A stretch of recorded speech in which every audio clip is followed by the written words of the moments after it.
Stay up to date with all that's happening with the new national party, NNP. Send us a message via text or WhatsApp on 405-8683 with your name, email, and constituency. Stay in the know with NNP. Get updated.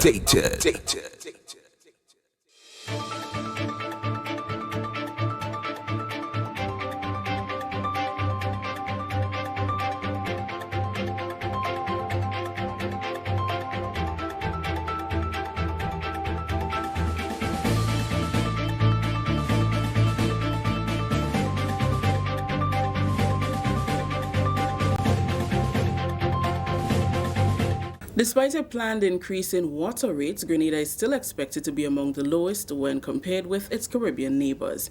We'll have details to this story and more in the national report.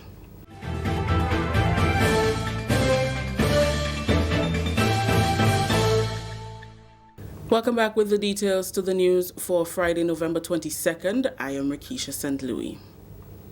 Low domestic users of the National Water and Sewage Authority will soon pay a rate increase of $2.81 as the company seeks to raise revenue for various projects across the island. That announcement in Parliament on Friday by Leader of Government Business, Honorable Gregory Bowen. He says this has become necessary as the company invests in projects which also provide significant employment for Grenadians. And for these to be sustained, there must be an increase in the company's revenue.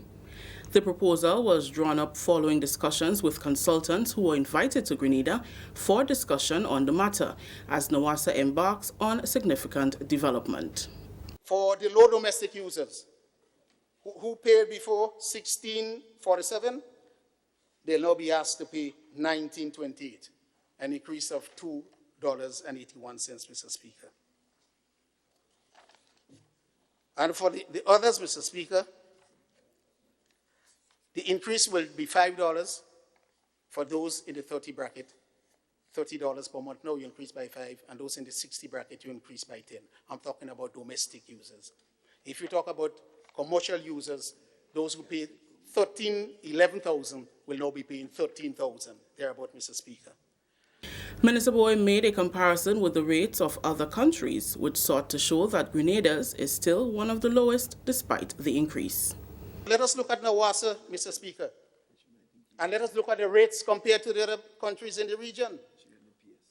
Per 1,000 gallons, for 1,000 gallons, Antigua and Barbuda, they will have to pay $21.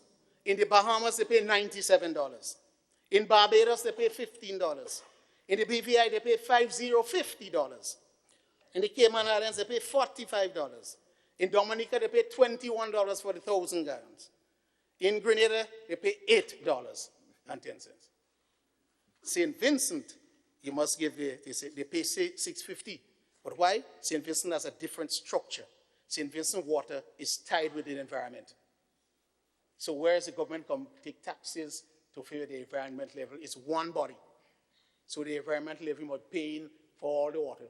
So the consumers pay through the environmental, and you say, well, if you pay through environmental, then I would not let you pay that. So this is really an anomaly. St. Lucia is $12.21, Mr. Speaker, per 1,000 gallons. And we are moving, Mr. Speaker. Therefore, we're asking the public to look at NWASA. And by average, the electricity bill is between 5 to 8 times the water bill in the small home. We're not talking about the big homes. In the same people who paid the $16, the electricity bill multiplied that by 5. $80 minimum, Mr. Speaker. So we're asking the people to look at your own institution and realize that they're embarking upon significant development. And remember too, we tell them now, well, we go for the rate increase. They're, in fact, doing the roads when they have to cut it up. They're repaving it. But now, we say you must work with us and to repave it not more than 2 or 3 days after, Mr. Speaker. So we're working with them on that. And they have agreed to do so, Mr. Speaker. Finance Minister Dr. The Right Honorable Keith Mitchell boasts of significant reduction in debt repayment from 2013 to 2019. During his contribution to the 2020 budget on Friday, Dr. Mitchell said the reduction of the debt repayment by $101 million is significant for government. In 2013, the public debt as a ratio of GDP was 108%. To date, the debt to GDP ratio is on a path of decline, moving from 62.7% at the end of 2018 to an estimated 55.8% at the end of this year. The finance minister said when his administration assumed office in 2013, there was hardly any money to meet debt commitments, putting the country in a position of near bankruptcy. In other words, 2013, we hardly had any money. So we couldn't even buy medication. Everybody knows we could not pay our bills regionally and internationally. Yet we still had $460-something million to pay in debt. And we could not, as a country, not pay our debts. But we will be declared as bankrupt, and no country wants to be declared as bankrupt. Today, while we're doing far better, we are now having to pay $101 million less. So that money is going towards education, healthcare, Carriacou Martinique Affairs, agriculture. So many areas of services are benefiting from this enormous. The reduction in the repayment obligation reduces the burden on future generations and creates the space needed to advance developmental programs that would keep Grenada on the path of growth and development. If we did not manage ourselves properly, we will not be getting the level of projects you hear, climate change, the Ministry of Environment, the Ministry of Education, the Ministry of Agriculture, the Ministry of Works. These would not come about if we did not manage ourselves right.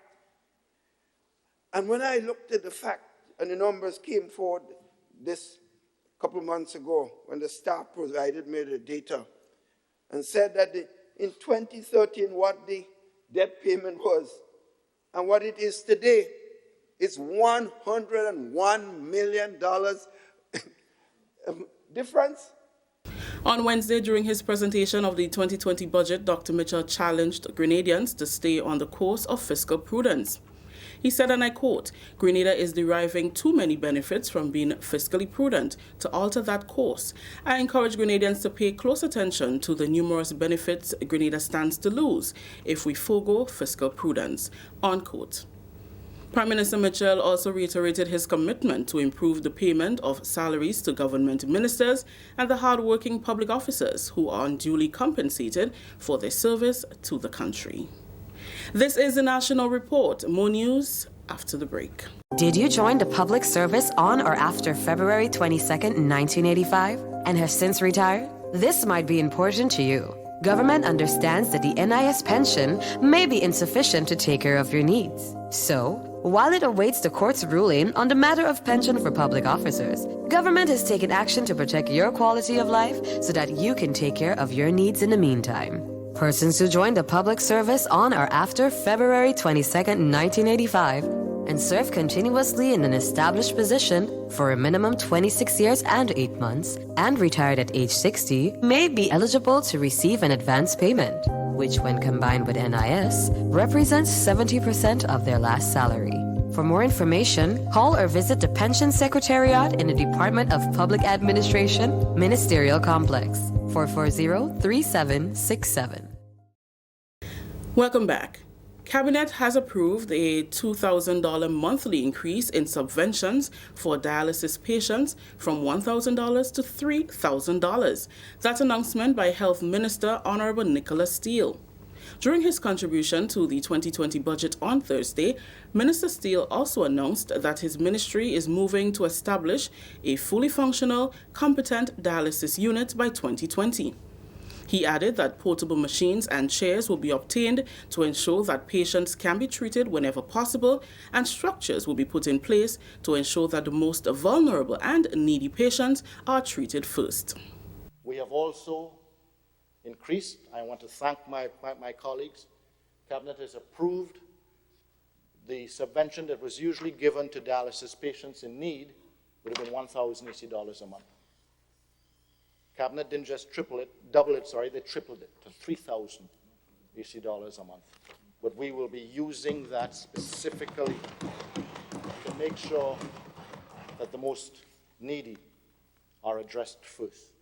Health Minister Steele said Grenada is striving to be on par with international health standards. He said a fully functional unit must have at least 3 chairs. Grenada is aiming to obtain 7 chairs, which will be distributed to hospitals in Carriacou, Princess Alice, and the General Hospital. The procurement of 5 additional dialysis chairs, permanent fixtures. Those, once procured or delivered, will be put at the General Hospital in the dialysis wing, and the 2 portable that would be operating immediately. One would be moved to Princess Alice and one would be moved to Carriacou, Princess Royal. Mr. Speaker, the current demand in terms of dialysis treatment is 3 chairs, and that's supplying the current national demand. We will be moving to 7 chairs, not because we expect the demand to increase, but we do need to make sure that location is important, and individuals in Carriacou need to be able to access dialysis in Carriacou. Individuals who live in the north and northeast of the island need to be able to access dialysis there, and that also there is tremendous potential with respect to tourism, to having a functional dialysis machine on island. Finally, in the news, plans are in place for the operation of a national production center for furniture making in St. Patrick in January 2020. In 2018, Parliamentary Representative for St. Patrick West, Honorable Anthony Boson, made the announcement that a national center for skills training in the Mount Rich Snell Hall area will contribute to the reduction in the unemployment rate within the constituency. On Friday, during her contribution to the 2020 budget, Minister for Skills Development, Honorable Pamela Moses, said the center will be operational from January. The center will target more than 60 young people who will produce furniture for schools and government ministries, significantly reducing the cost of purchasing these items at exorbitant prices. To produce environmentally safe wooden furniture for all of our schools and ministries in Grenada, Carriacou, and Petit Martinique. The reason I can say very safely and set a date, Mr. Speaker, is really because yesterday 90% of all the major tools were put in place. According to Minister Moses, minor work is still being done, with an engineer from Austria scheduled to arrive at the end of November to assist in setting up the heavy-duty equipment. She said the next step is the interview process for a manager and assistants. This skill, woodworking skill, these people are quite scarce, and most of them have their own production shop. And so it was very difficult. But, Mr. Speaker, I did a little advertising on television, and since then we've had many phone calls and we've had many job applications. And so I'm proud to say that the Skills Development Board, responsible for our production center, can now do some interviews. And so we are definitely heading for our January target to open this production center, first of its kind in our island, in the area of Snell Hall, Montreach, St. Patrick. That story just ended the national report for today, Friday, November 22nd. Let's recap the top story. Despite a planned increase in water rates, Grenada is still expected to be among the lowest when compared with its Caribbean neighbors. On behalf of the entire news team here at the Government Information Service, I am Rakisha St. Louis saying thank you for joining us. Until next time.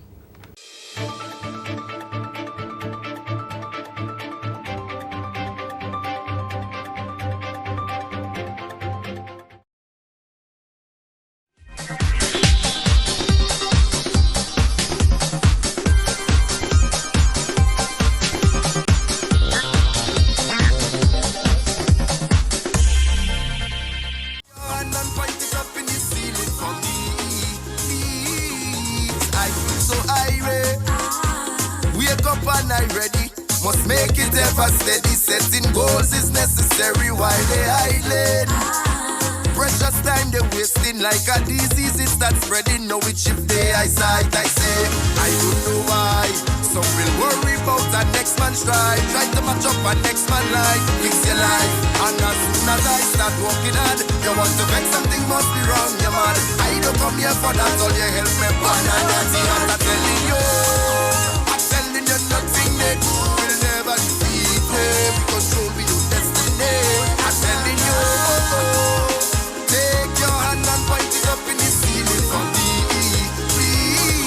I'm telling you, rule number one, we don't come to beg nothing from me. I'm telling you, stop the people, music, look, everybody chanting. I'm telling you, good morning, good morning, good morning to all of our listening audience. You're listening to Hard Talk Grenada. It's a beautiful, beautiful Monday morning here in the Spice Isle. A special good morning to those of you joining us on 97.5 City Sound FM, 89.5 CRFM, 92.9 Sister Isle Radio, broadcasting from Hillsborough, Carriacou, and 94.9 We Noise Radio out there in Brooklyn, New York. Of course, a special good morning to those of you joining us on the live. Special good morning to you. Please remember to like and share the live video. Get everybody involved, your friends, your families, people in the diaspora. We want to get everybody involved. All right, we're going to start off this morning very early by announcing a few things that's happening within some of the constituencies. You know, it's around that time where we get ready for our constituency Christmas programs and what have you. And, you know, a lot of fundraising is happening at that time. So the St. David constituency branch is having a family all-day fete. All right, and that's happening at the constituency office grounds at 11 a.m. until... That's happening on Saturday, November the 30th. That's this Saturday.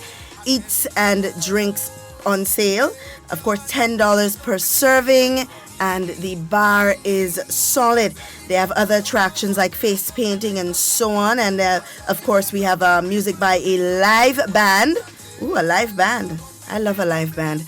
And a DJ. So you definitely want to go out and participate in that and, of course, be a part of that activity. The NNP St. George Southeast, they're having a delicious breakfast sale. And that's happening at the Bocas Gap in St. Paul's. Now, that's happening every Saturday, right, from 6 a.m. until. So it's happening every single Saturday. They have things like coconut bake, saltfish, smoker in sauce, sausage, eggs. A very packed menu. So you definitely want to go out and be a part of that fundraising activities. And we know that in these activities, the proceeds go towards having those Christmas programs for the children, Christmas parties, and so on. So you definitely want to be a part of that process, and you want to encourage others to go out there and support them, right? So it's been a very interesting weekend. We had the budget presentation on Wednesday, carried through to Friday, and a lot of things came out of that budget presentation, which we're going to spend some time talking about, discussing, giving you the information as we have it available, and, you know, breaking it down for you, you know, because it's important. I must say that I was very, very impressed at the turnout. There was a lot of people there, a lot of people tuned in, not even at the ground, Parliament grounds itself, but a lot of people tuned in on social media, you know, tuned into their televisions and their radios to hear what was going on, you know, because the budget is the people's business. And I was very impressed. Of course, we know that the calls did not go on deaf ears, you know, to see that kind of turnout and that kind of conversation as it surrounds the budget. And, you know, as we continue on to the end of the year, the conversation will continue as it relates to the budget. So it's Monday, The lines are open from very early this morning. The numbers to call are 440-7377 for local calls, 440-7377 for WhatsApp messages. And of course, if you're in the diaspora, it's 347-329-3101. I have a guest, and that guest is so delinquent. Y'all are going to have to help me deal with this guest. Sit down across here by me, Mr. Bowler, right here. No, at all. At all. That guest is so delinquent. I don't know how to deal with him. Guys, in studio with us this morning, we have Mr. Roland Bowler, who is going to be joining in on the conversation with us, letting us, chiming in, of course, because, he has a wealth of knowledge, a lot more than I do. So it's always a pleasure to have him here. And, of course, the topic for discussion this morning is the budget. What else are we going to talk about? Other than this wonderful budget that has been put forward by the government of Grenada. So we're going to go into discussion about the budget this morning. First of all, I would like to say that for me, if I had to give that budget a name, I would call it the People's Budget. The People's Budget. It was so very well thought through. So many areas were covered. So many allocations to deal with so many of the issues that we are having. And I am honored.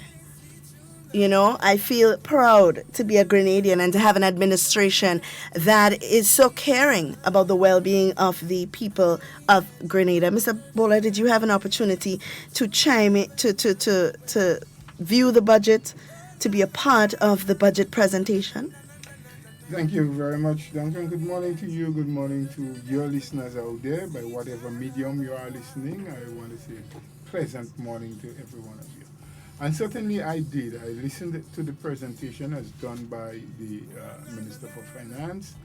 And I did get to listen to some of the presentations, not all of it, but I'd say more than 50% of the ministers who spoke. And I must say that they all gave very good account of themselves, very good account of what they would have done from their ministries over the last year, and gave very good indication as to what they intend to do this coming year, 2020. And as you would have said, Ms. Duncan, I think the budget was a well thought of budget. Kudos to not just the Minister for Finance, but also his staff, the budget team at the Ministry of Finance, and everyone else who had input, because I would, from my own experience being a minister for some years, every ministry would have to sending their figures, would have to sending their areas that they would want to see increases go into, but it is then left to the people down at finance in the budgeting division to crunch all the numbers, as we would say, to look at what is feasible and what is not. Always being cognizant of the fact that everyone needs more. Everybody, every ministry, every area would want more because they want to do more than they did for the past year. They want to service more people. They want to reach more Grenadians. And that ties in nicely, Duncan. It's good that you're discussing budget. Ties in nicely with the discussions we would have had a couple of weeks ago as it relates to salary increases. Of course. Because we kept saying, yes, everyone would want more and probably deserves more in some of the instances. But we have to be cognizant that there are so many other areas, so many areas that needs more. And that single pie must be divided in such a way that it must be equitable. Absolutely. Not equal, but equitable. Absolutely. Trying to give. And I dare say that I know there are ministries, there are ministers, there are permanent secretaries, senior officers who can say, even now, after we give so much credit to the budget, yes, but we should have gotten $1 million more. We could have done with $2 million more. Course. And no one can fault them for feeling that way. But I think kudos to the minister and to the budget team and all those who have worked on the budget. You did well in trying to put monies where it is most needed. Housing, the social programs, the youth, agriculture, tourism, getting a $6 million increase. Yes. I mean, come on, people. Let's just now try to work with those who are tasked with the responsibility for implementing to ensure that 2020 is a year when we can see great growth and improvement. Absolutely. I mean, when you look at, which is what we're going to do over the next few days or weeks, if it takes that, is we're going to break down and look at the different sectors and the different programs that monies were allocated to and so on. But just to give people a quick rundown of what happened. So the estimates of revenue and expenditure, right, provide for a total of $1,146,010,705. I know some people's mouth just dropped open because when you hear this large number, you say, Lord, well, $1 billion budget once again. But it just goes to show that monies is being spent towards the development of the country, towards the development of the people of the state of Grenada. So if we were to summarize the budget, it would go something like this. We have the recurrent revenue, which is 786 million.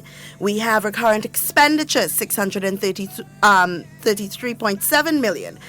Current account surplus, 152.5 million. Capital expenditure, 225.3 million. Primary surplus after grants, 212.8 million. Overall surplus after grants, 145.8 million. Principal payments, amortization is 287 million. So, you know, it's broken up in a way where we can understand where all of these monies will be allocated. Well, for some of us, huh? Well, some of us. There are basically 4 areas from the many areas, from the 7 areas that you called out, Duncan, that I think we have to pay specific attention to. Yeah. Recurrent revenue, right? And it says there 786.2 million. What is that? What does that mean? What does that say to you when you hear that figure? $786.2 million recurrent revenue. These are monies that the government is expected to collect through 2020 through taxation. So you bring in a vehicle, you import stuff from abroad, the businesses bring in lumber, what have you, VAT, license, stamp duty. This is what the government intends. That is the projection. That's what they believe. Over the 12 months of 2020, they will be able to amass and to collect. That's why collection is so important. That's why it is important that we pay our taxes, because sometimes, we expect government to provide, to give. Fix our road. I need a concrete up by me. The step up that hill where I'm living needs to be repaired or needs to be done.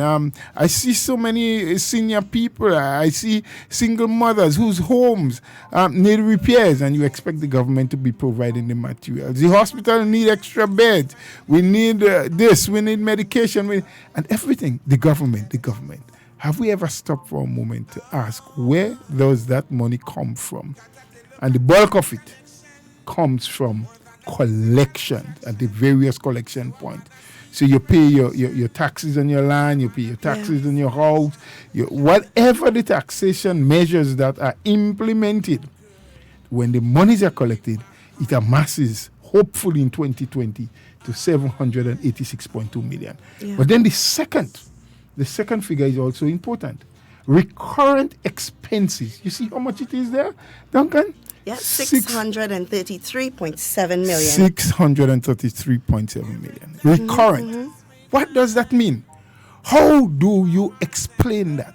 So government says, I intend to collect $786.2 million. But already, fixed, recurrent cost that is there, I can't change it That's why they call it current. It's fixed. It can't change. It makes up salaries, pensions, the equipments that you need for the public servants to carry out their duties, inks and paper and buying a new chair and a desk. And these are fixed costs that the government must pay. Electricity bill, water. You know, some people think that you're the government, so you don't pay the electricity. You get free electricity. No, you have to pay everything. And telephone service is free and all of those things. No, they're not. Yes? Yeah. And a huge chunk of that is wages and salaries. Yes? Yeah. Pension for the pensioners. Paying the NIS your 4% and it will be now 6% for government, from January. Right? 633.7 million of what you collect goes towards that. So I mean, you're better than me with maths, so you could do a quick calculation there. Let me see what it was again. 786.2. And then off of that already you have 33.7. 33.7. So that's 2 here. 7 and 5. 5. So it leaves you barely with 152.5 million. That's a quick calculation, right? So already you see, we did not speak anything about road repairs. No. We did not speak about building a bridge. Nope. We did, because these things come under what we call capital expenditure. But what is the capital budget there? Capital expenditure is 225.3 million. 225.3 million.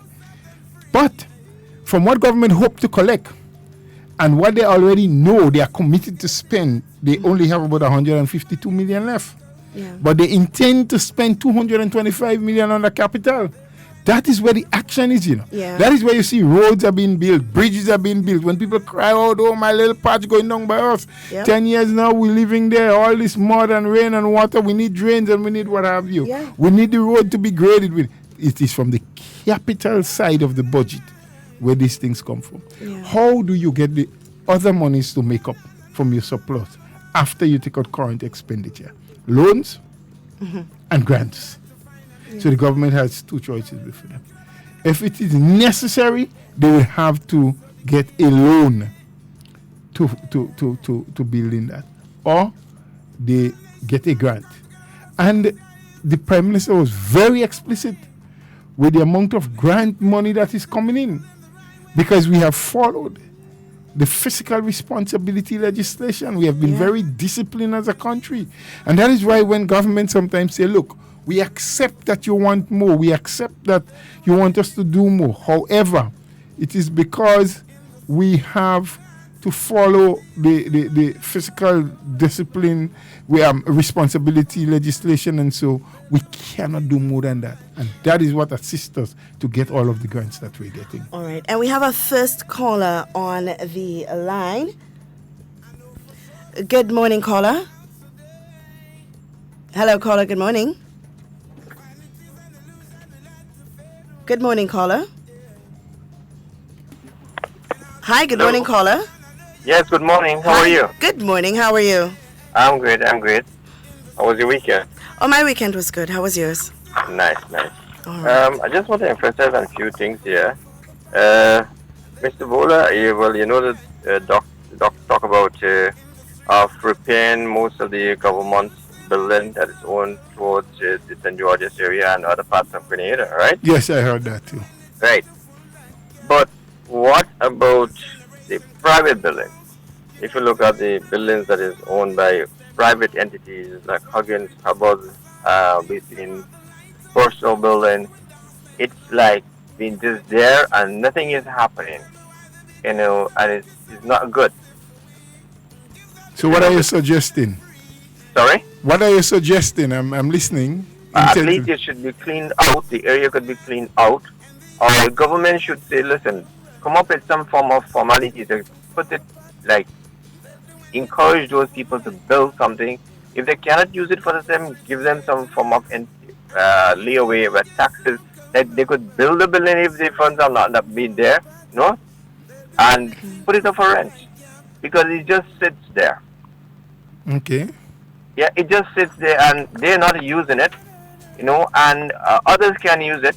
Even, according to the location of probably a building is like, if the building is not good, demolish it and use it as a temporary car park. Or use it in some form. It just sits there and nothing is being done. All right. You understand where I'm coming from? Yeah, I'm getting your point. It is something. Also, the government has a lot of buildings around the place, right? And it have this police barn house. I think that building is being rented. I'm not sure if it is owned by government, but I know recently they had demolished one of the buildings. Are you talking about the one in Tongue or the one the one they use where they're using opposite your office there? I am not absolutely sure if it is a government-owned building. My thing is at the end of the day, even Doc, I think make mention of it, like reduce the rent. Yeah, that's what they're aiming to do. Yeah, reduce the rent. There's a lot of, I don't want to say wastage, but to an extent, there's a lot of things that you could do with those buildings. If not, as I said, it's not good. Demolish it, use a temporary car park where you could charge people $1, $2 per hour. Use it in a sense that it's clean up the place, because there's a lot of things you could do with those, lands. I agree. Instead of it just idly just stand there and nothing's being done with it, Yeah. And next thing, I would like to ask a question on the road around St. George's. Lots of roads have been deteriorated. A lot of fixing has been done at the same time as well, But I think it's been a lot of coal mix. So like they put it today, a week later it's been gone. Can that be taken into consideration? Well, it is under consideration. As a matter of fact, the reason why they're using so much coal mix, and we've said that on this program and several other programs before, is because the batching plant in Perseverance went bad, and government has already imported a new plant to do the hot mix. I heard of that one. Right, yeah? So they're in the process of setting it up, putting it together, because it's an entirely new plant. And so as we speak now, there is no hot mix available anywhere in Grenada. Yeah, I acknowledge that part of it as well. So it's until that plant is up and ready and operational, we'll see hot mix again. So in the meantime, they're using the coal mix and trying to plug holes, as we say, wherever they are. And you rightly say it doesn't last a very long time, but it's a temporary fix until you're able to get hot mix again.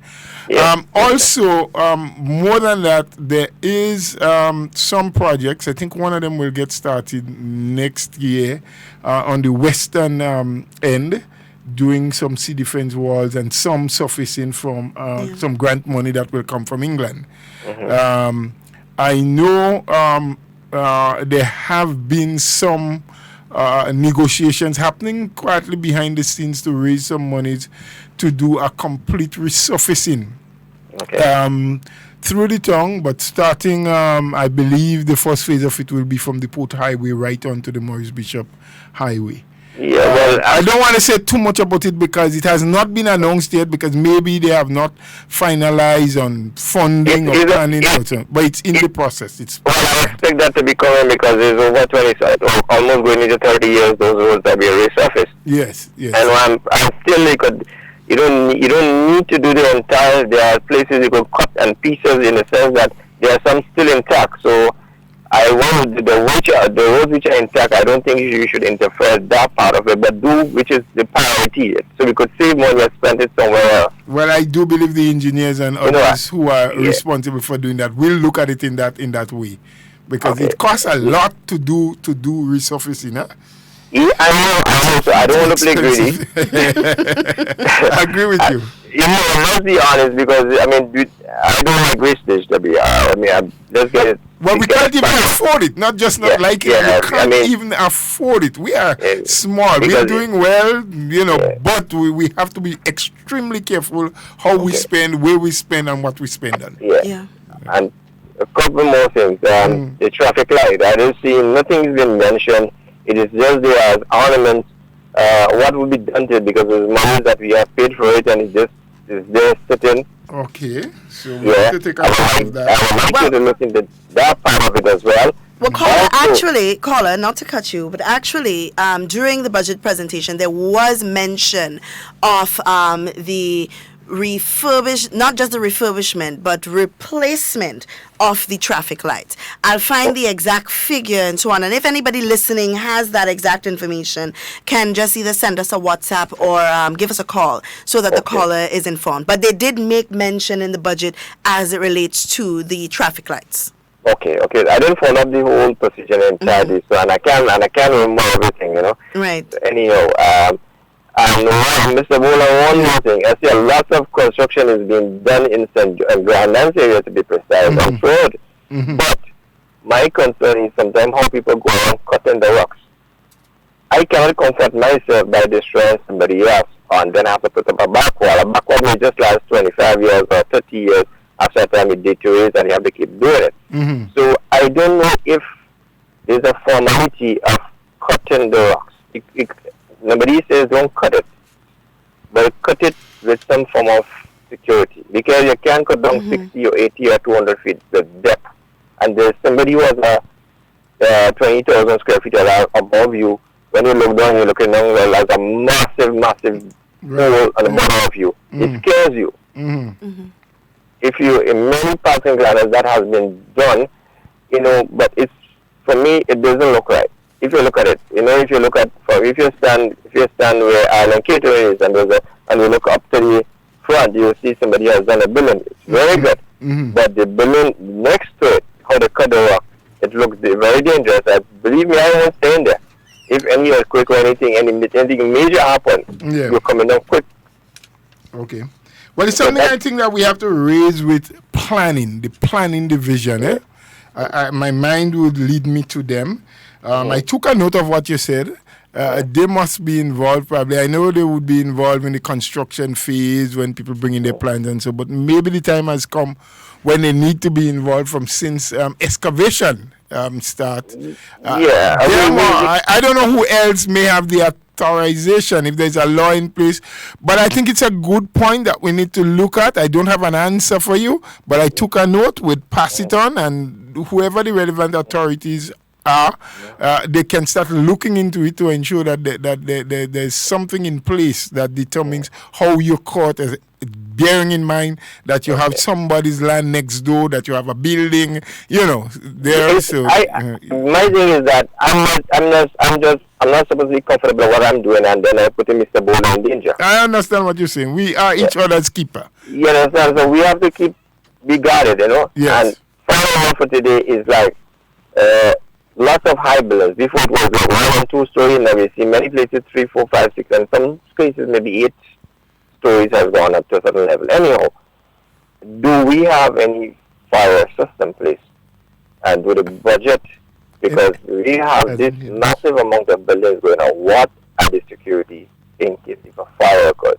Because do we have fire, what you ask, in place? Fire brigades that carry proper ladders, and actually, I don't think the system, the engines that we have there is not really serving anything of that nature. One of them is just a tanker. It's not actually a fire engine, to be honest with you. So yes, we are allowing people find that we good for all the economic turnaround and everything, but I would like the government, right, to put some strong measures in place to have proper fire engines. And well-trained personnel. Well-trained person, not racing up and down the road for nothing that doesn't water tests you, please. With the right equipment. Different tankers for that. Right. Please. I know you can't be using fire engine to deliver water for you. Many times I see that happening, we're using sirens and things like that. Anyhow, there's no problem, okay? Thank you so much. We appreciate your concerns. We took some notes, and we'll have the relevant people look into them. Please. Thank you. Have a blessed day. You have a wonderful one yourself. Bye-bye. Nice. All right. And these are the kind of contributions that we like to hear, because it shows that people are invested in what's happening in the country, and they're looking with a watchful eye at what's happening and suggestions that they can give to the development of the country. So it's calls like these that really, make a difference in what we do. But let's get back to the budget. There are so many aspects of this budget that really excites me. But the one that I want to focus on the most would be the empowerment through targeted interventions. And the reason I want to speak about that the most is because this covers a lot of the programs that are meant to assist those that are less fortunate, right? The vulnerable people of our society. And I know a lot of conversation has been surrounding what is being done to help these people and safety nets and so on. And I love that the budget accounts for this. Now, the one thing under there that I want to point out is the needy assistance program. Now, a lot of us kind of misunderstand what the needy assistance program is all about. They think it's just a program where you receive $200 from the government as assistance to help you if you can't make it on your own. But in looking at this, right, the program in itself, this program was designed to provide medical support to vulnerable families with no medical insurance, right? Through assistance with surgeries and eye care and medication and so on, right? It also provides aid for abused women, right? Through supporting in relocating them to a safe environment. We also have things where they can assist, people that are really needy. So it's not just giving a family $200 and saying you're on the needy assistance program. It encompasses so much more than that, and I don't think we really understand that. But before we go into that, we have a caller on the line. Quickly, let's take this caller. Good morning, caller. Hey, good morning, Miss Duncan. Good morning, Mr. Buller. Good morning to you, sir. How everything? Very well for now. Buller and Miss Duncan. I started on our list. Now, I was there. I listened to the Minister of Finance presenting a wonderful budget. A budget I think that all Grenada could feel pleased and proud of. And actually the allocation of money is shared equally among all sectors of government. And one of the things that I like in this government, where a lot of people, senior citizens, they have a home, but then they are using outside toilet. I appreciate the government said that they will put the inside toilet for the senior citizens. Yeah. Just sometimes we didn't say that rain coming and you want to go find you go outside in the trees. Well, I don't have to imagine. I know that. I grew up with that all my life, so I know. That's a wonderful suggestion from the government. I know, and everything that the government said, I know they will do it. Because what they promised, they continue to do it, and they continue to do it. I would also spoke about the agriculture, the farm road. Look at farmers, they planting, they go up together plant. But what I'm to repeat, the road is not so good, and they have probably bring the come down with the crop. As where the government is investing on developing the road, I see that as a good suggestion also. Yeah. That is good road. A good road, that's wonderful. The farmers, they have no excuse, so they could go up in the garden, rip the crop, and come down with it. Yeah. So I want to say kudos to the government for presenting a wonderful budget. So, Mr. Bola, Ms. Duncan, you have a wonderful day. You have a blessed morning yourself. A wonderful day. Yeah, yes, Duncan. You were speaking about a program that I know it's been around for a while, and you've been saying that people do not understand. And I don't totally want or put the total blame on the people for not understanding. I do honestly believe that the team or people from the Ministry of Social Development and whoever else is enjoined to that program have not done sufficiently. I'm not saying they haven't done at all, but I don't think they have done sufficient to educate people, because this is a program, from what I learned during my period in government, was meant to move people out of poverty, not keep you there. Yeah. Not provide you with $200 or $300 monthly and you rely on that forever. Yeah. It is an assistance. It is a hand up more than a hand out. That's what it was meant to be. Right. So there's a family, a single mother, 5 children going into school. She do not have the proper means. That was an assistance while they continue to work with that single mother. Improve her academically if needs be. Find her a job, get her to train and practice, and so she can become independent over time. It may simply mean that person has a small plot of land at the back of the house, and they need to be taught how to do farming in a very productive way on that small plot, and they would be assisted with the inputs and then they graduate out of the program, they become independent. So it is an assistance, but it is not meant to be something permanent. Right. That was my understanding of it. And I'm happy. In fact, this year, in this year's budget, I think a bit less money is being budgeted than what was spent last year. Well, yes, actually, last year they would have allocated $3.1 million, right? And of course, they would have positively affected or impacted the lives of 1,450 vulnerable people. This year, because of the increase in the wage bill, there was a decrease in the needy assistance allocation. It's now $2.2 million. Right. So I don't believe it's just the wage bill may have affected it, because that's something that had to be considered. Now, you have signed on with some unions. I don't believe all of them yet, but an increase of 4% across the board means that more money now has to go towards wages and salary. But not just that. One of the things that sometimes we overlook, once there is an increase for the active workers of the day, the pensioners also receive an increase of equal amount, 4% across the board. But not only that, then comes your increments, which happen in between up the scale. That scale, wherever you are, has an increase of 4% as well, because your increment is based on your salary at the time. So there are a lot of areas that are overlooked when it comes to salary increases. There are so many other things that are affected in an upwards movement than just the bare salary or wages of people. So it's not just black and white. As we look at it, so many other things. So that would have affected many programs and ministries, because you have only so much that you can utilize. It is not like, well, okay, there's an increase of 3%, 4%, 5% in wages, so there's an automatic increase of the amount that you would receive. Now, it's a very, very positive calculation that government has to make. They have to look back at several years' collection on taxes, because, mind you, there were no new taxes introduced. None. Right? So every time your wage bill and your expenditure goes up, two things can happen.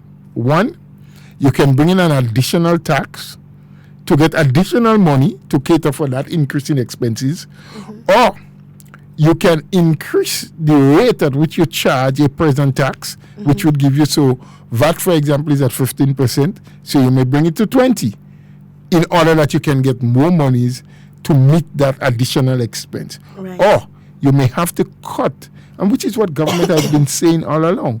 Now, if we go arbitrary and just accept all of what the unions demand, and of course they are demanding for the workers and they have a right so to do, we may have to cut so many other programs that are necessary and important. Well, it's interesting that you would have said that, because there are a few other programs as well where allocations have been reduced, and we'll look at them as soon as we take this call.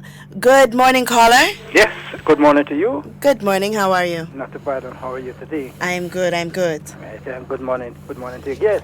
Good morning, sir. Right. Brother Bola. Sir. I'm wondering if I'm sitting here and I always, trust me, you like what you call sweet honey anytime you come on the radio. Oh, gee, don't you say. You might have too many flies following me now, man. Thank you anyway. I wish you were one of the honey that I could have boiled on, but you're too far away from me. Yes. I'm wondering if you were. Should I say this? I want to have to be very careful with my language now. You okay? I wonder if you were in my area, if I would have been, in some cases, let me say, it looked like quarreling, but it's not quarreling, But because, I'm a speed, I'm like lightning in terms of doing what you have to do. But I'm wondering if I'll be quarreling the way I do quarrel for the development that all of us need. Let me just give in a nutshell. I did a village. I created a village. Yes. With spending my money, thousands of dollars, upgrading roads that government did not do over 100 years. Going through people's property. I created a village with the assistance of Grenada and Nawasa to put the water there free on the port. So it cost them Grenada over $40,000 to put in transformer, etc., etc., and Nawasa over $25,000 for the water. But I did the road.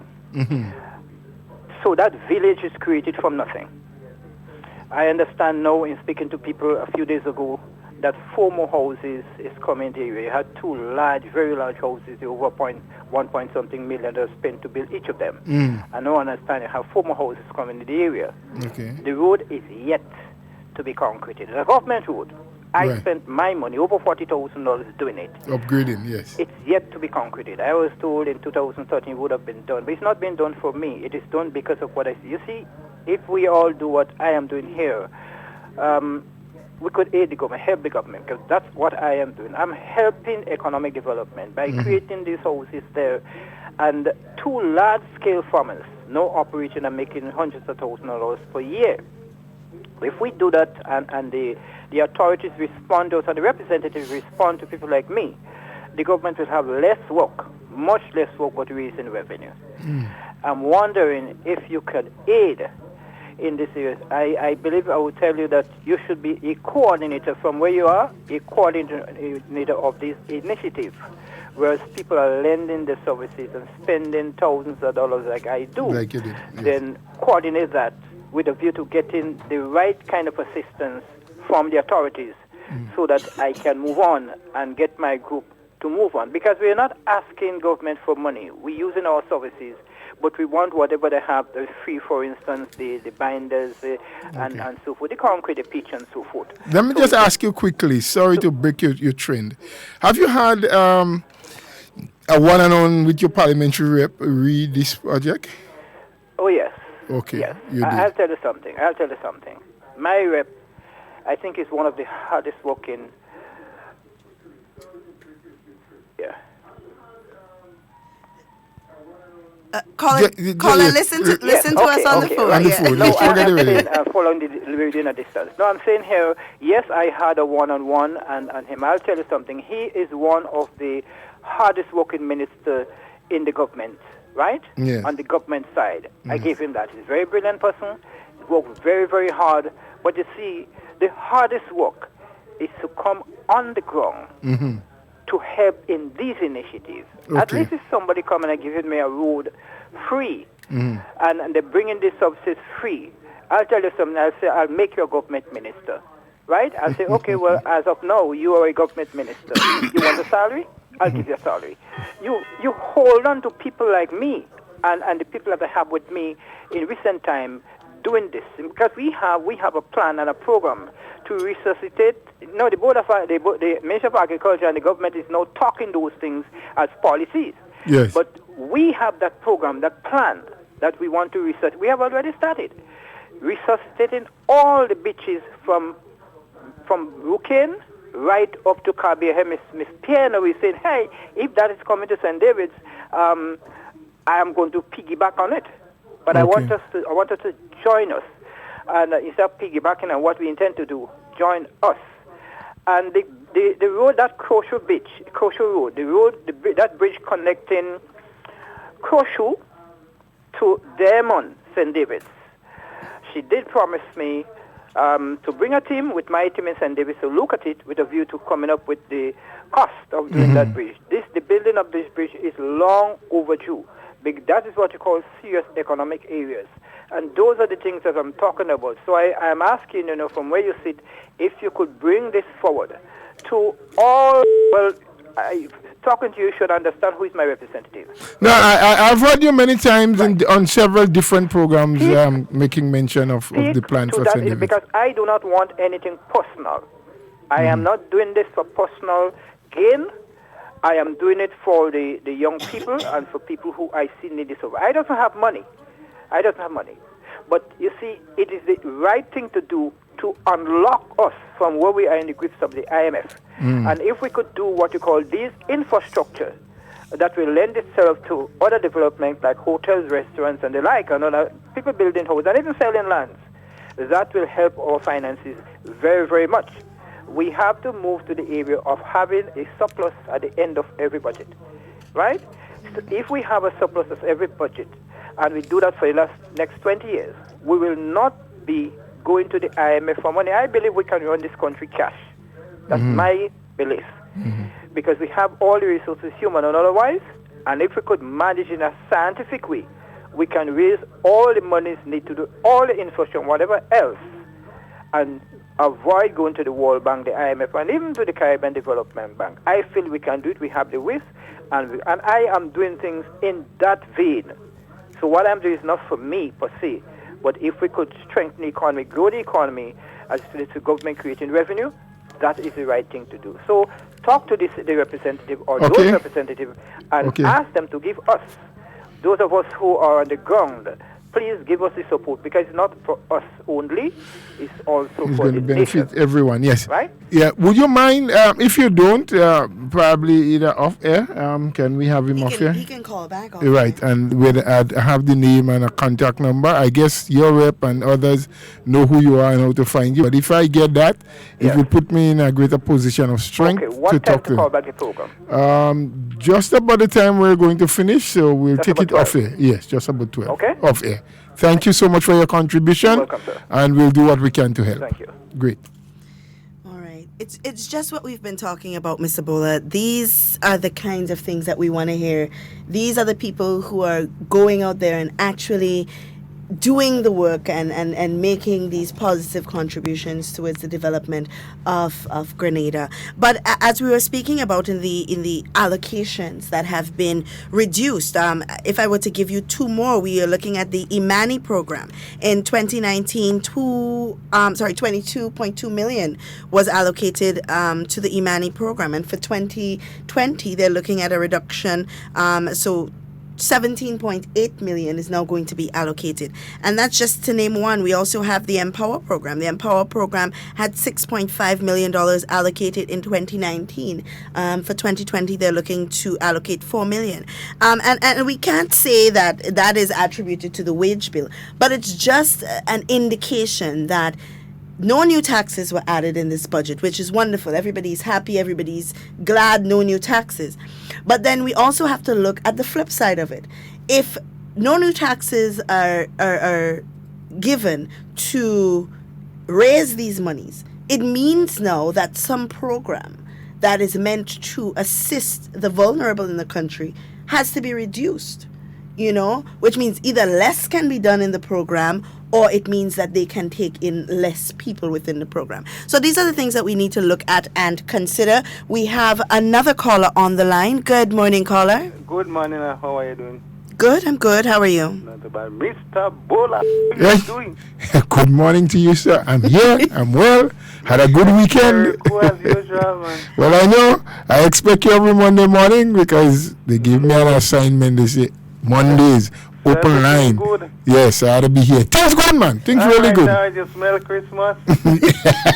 I wonder if I smell it, boy. I know you're around the place somewhere. I ain't feel it yet, but I know you did. Do me a favor. Yes. I'm taking part in the Parang band, right? Yes.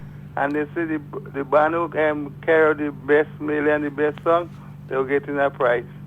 So I want you to do something for me, please, so that I could sing, so I could get a prize. Well, what you want to do? That's all right. Do something unusual and tell me why you do.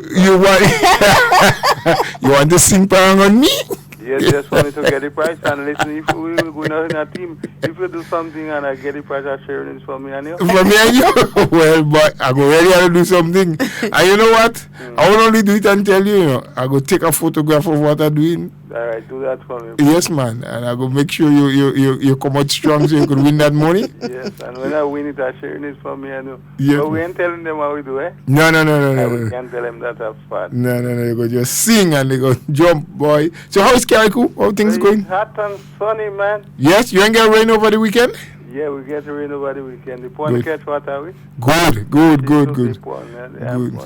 Because we got some rain down here too, and I was praying for you, and I said I hope some rain falling in Carriacou because the people need water up there too. All right. Yeah. You listen budget, man? No, I didn't. You didn't get a chance to listen? Your minister did well too, man. She spoke. Oh, yeah, well, I listen in and out. Yeah. I listening in one watch so I could tell you. Yeah. Thing after thing. She did well. And there's a lot of things in store based on what I heard from the budget for Carriacou. So what we have to do is we're going to list them later down the line as the weeks go by, constituency by constituency, what is expected. Well, you know, I just always give you a little brain therapy. Yes. Yes. And with you ready for it? Yeah, we are. Give me my brain therapy. I want you to spell for me hard water. So, regarding the current is a brain therapy, what we call a riddle like, okay? Spell hard water. It's a riddle like a brain therapy. Hard water. So, you have to guide accordingly. Yes, I feel I get that one. I ain't so bright, but I feel I know that one. She write it on the exercise day. Yeah, ICE. There you go. Yeah, I know I ain't so bright. Hard water. And I think I'll get it. I money to buy a bottle of black wine, boy. You want to buy a black wine for me? Get me covered. Yes. So I get that one. So tell me, who tell you if you get it for yourself now? No, I get it for myself. I sit down there. When you say riddle, that is what made me think. Okay, what is the musical part of a chicken? The musical part of a chicken. I won't get it. You see, when you talk about it, what is the musical part of a chicken? You want a clue? Was it the geese? Boy, I heard that already before, you know. You think, man. Yeah. What, when you go in the store, you ask for it in the shop. Yes. Could you give me 2 pounds of things, blah, blah, blah? The musical part of the chicken. When you go in the shop, 2 pounds of drumsticks. There you go. My what? Just give me all today. Let me save some for next week, please, God. Yeah. You're too much for me. That's the musical part of the chicken. The drumstick. The drumstick. Yes. So, good to have you. Brain therapy, so that's it. That's it for today. We'll talk again next week, please, God. My friend. Yes. Okay, go good, you and all the boys. Give them my regard, give them my hello. Carriacou, we know you in the house. Them up, man. Yeah, we know they're in the house. You know they're in the house. All the time, man. They're in the building. All right, good. Take care. Nice, wonderful. All right, we love these kinds of calls. That's the get you going, right? Get you going, yes. Yeah. So, Mr. Bowler, so many deductions and allocations. We even have deductions in the allocations for the seed program as well. So you have to look at all of these things. You have to take all of these things into consideration. We have another caller on the line. Good morning, caller. Hello, good morning. Good morning, Miss Jacob. How are you? Hello, good morning. Good morning, Miss Jacob. How you do? We're good this morning. How you all was all the weekend? We all had a wonderful weekend. Mine was wonderful. Thank God. My God, I get a wonderful makeup and make down and all that. Is that so? Is that so? You get makeup? I get my nails. Where you going party, Miss Jacob? I get a lovely, you know the thing they call GAP? Yeah. You ever hear about GAP? GAP? We had a session in the trade center. Ah. Yeah, man. And I get a nice lift. Hey, man. Get a back massage, foot massage, hand massage. Well, you ready for Christmas? Where is there now? You ready for Christmas? Everything well massaged? Yes. And you know what? I want to talk about the road. Yes. Because I was on the road with those policemen and them this morning. I tell them, when you hear they're driving those big truck and things, yes, the flag does be too far. Yes, you have to go a far distance, but not too far. Because if they're too far, some of those crazy vehicles still, they see the flag coming in, they just stop in. No, I see. They just flying through, and which is wrong. And you know what again? On the road, what I noticed on the road? Yes, you have a lot of drivers on the road. But you know what coming in the country? The big fire truck. So they have to fix up the road for the fire truck. If something happen now, fire take place. A lot of vehicles, 2 sides of the road, which is wrong. Okay. That is another part that have to fix up. And I like the budget, man. Nobody are getting no loophole to go nowhere and ask no question. That is a question. And they say, yeah, you don't have no opposition. You don't have that. Without that, right. They can't oppose of nothing. Yes. Because everything is in that budget. Okay. And you all have a wonderful day, Sister Duncan. Take care of my brother. Go off from every day, sweetheart. I will. And don't let fly touch you, man. If a fly touch me, I'm telling you, she don't do good work. That's right. Thank you, Miss Jacob. We love you. Take care. Enjoy the rest of your day today. Okay, darling. All right, bye-bye. Have a blessed day. God bless you all, and I love your program. Thank you. All right. Okay, bye-bye. And Sheldon. Yeah, they Good are. morning. Yes. Okay, Sheldon is here. bye-bye. Devon is here. Not Nice. Devon. Right. Azima said Devon. Okay. Yeah. So Duncan, as you were saying, we have seen reductions, right? And part of the reason, it's not the only, but part of the reason is because you have other expenses. Yeah. And one major expense that you have more now is that the wage bill has gone up. It will go up this year. It will go up next year and the next year because in most instances, it's for a 3-year period, right? Yeah. So the public servants can rest assured and look forward that they will receive January 2020 a 4% increase, January 2021 another 4%, January 2022 4%. Well, now, some of them. Those who who have signed thus far. And our hope is that everyone will sign it. Yes. But it looks like 12% over 3 years, but it's actually more than that because it's compounded. Yes, and we'll get into that another time. What also I believe is important for us to look at critically here is that with less monies now, it doesn't necessarily mean less activity. It may well mean we need to be more prudent in the way we do things. Better management, tighten up the screws, less wastage, less, and wastage is not just about spending money. No. Wastage is also time. Wastage is about what hour do we come to work, our productivity level. And I think, Dr. Mitchell, I recall speaking and giving a special mention about that. Because as we continue to increase wages and salary, we expect greater productivity. As we continue to provide more inputs, people need to produce more. And that's an area that has been hurting us as a nation. Yes. You know something that I had the very same conversation this weekend with an individual, and the individual was saying to me, well, in order for the government to see productivity, they have to increase the salary. And I firmly disagree. I am a strong believer in give me a reason to increase your salary. I mean, yes, it is in whatever law that they need to increase their salary for that period. But I strongly believe in giving me a reason, because it is unfair, and I'll be very frank, it's unfair that I come to work on time every day. I do my share plus, and then there's somebody who comes to work what time they feel like it. They leave in early, extended lunch, extended sick leave, they're not very productive, but yet they must receive the same benefit. And it's unfair. And as you said, it is hurting the country. Because in order for the country to develop, in order for us to see economic development, a public service must be at its highest performance level. Because you cannot be at a low performance and expect the economy to grow and then still expect a salary increase, because you are part of the problem, and I think we need to look at it in that way.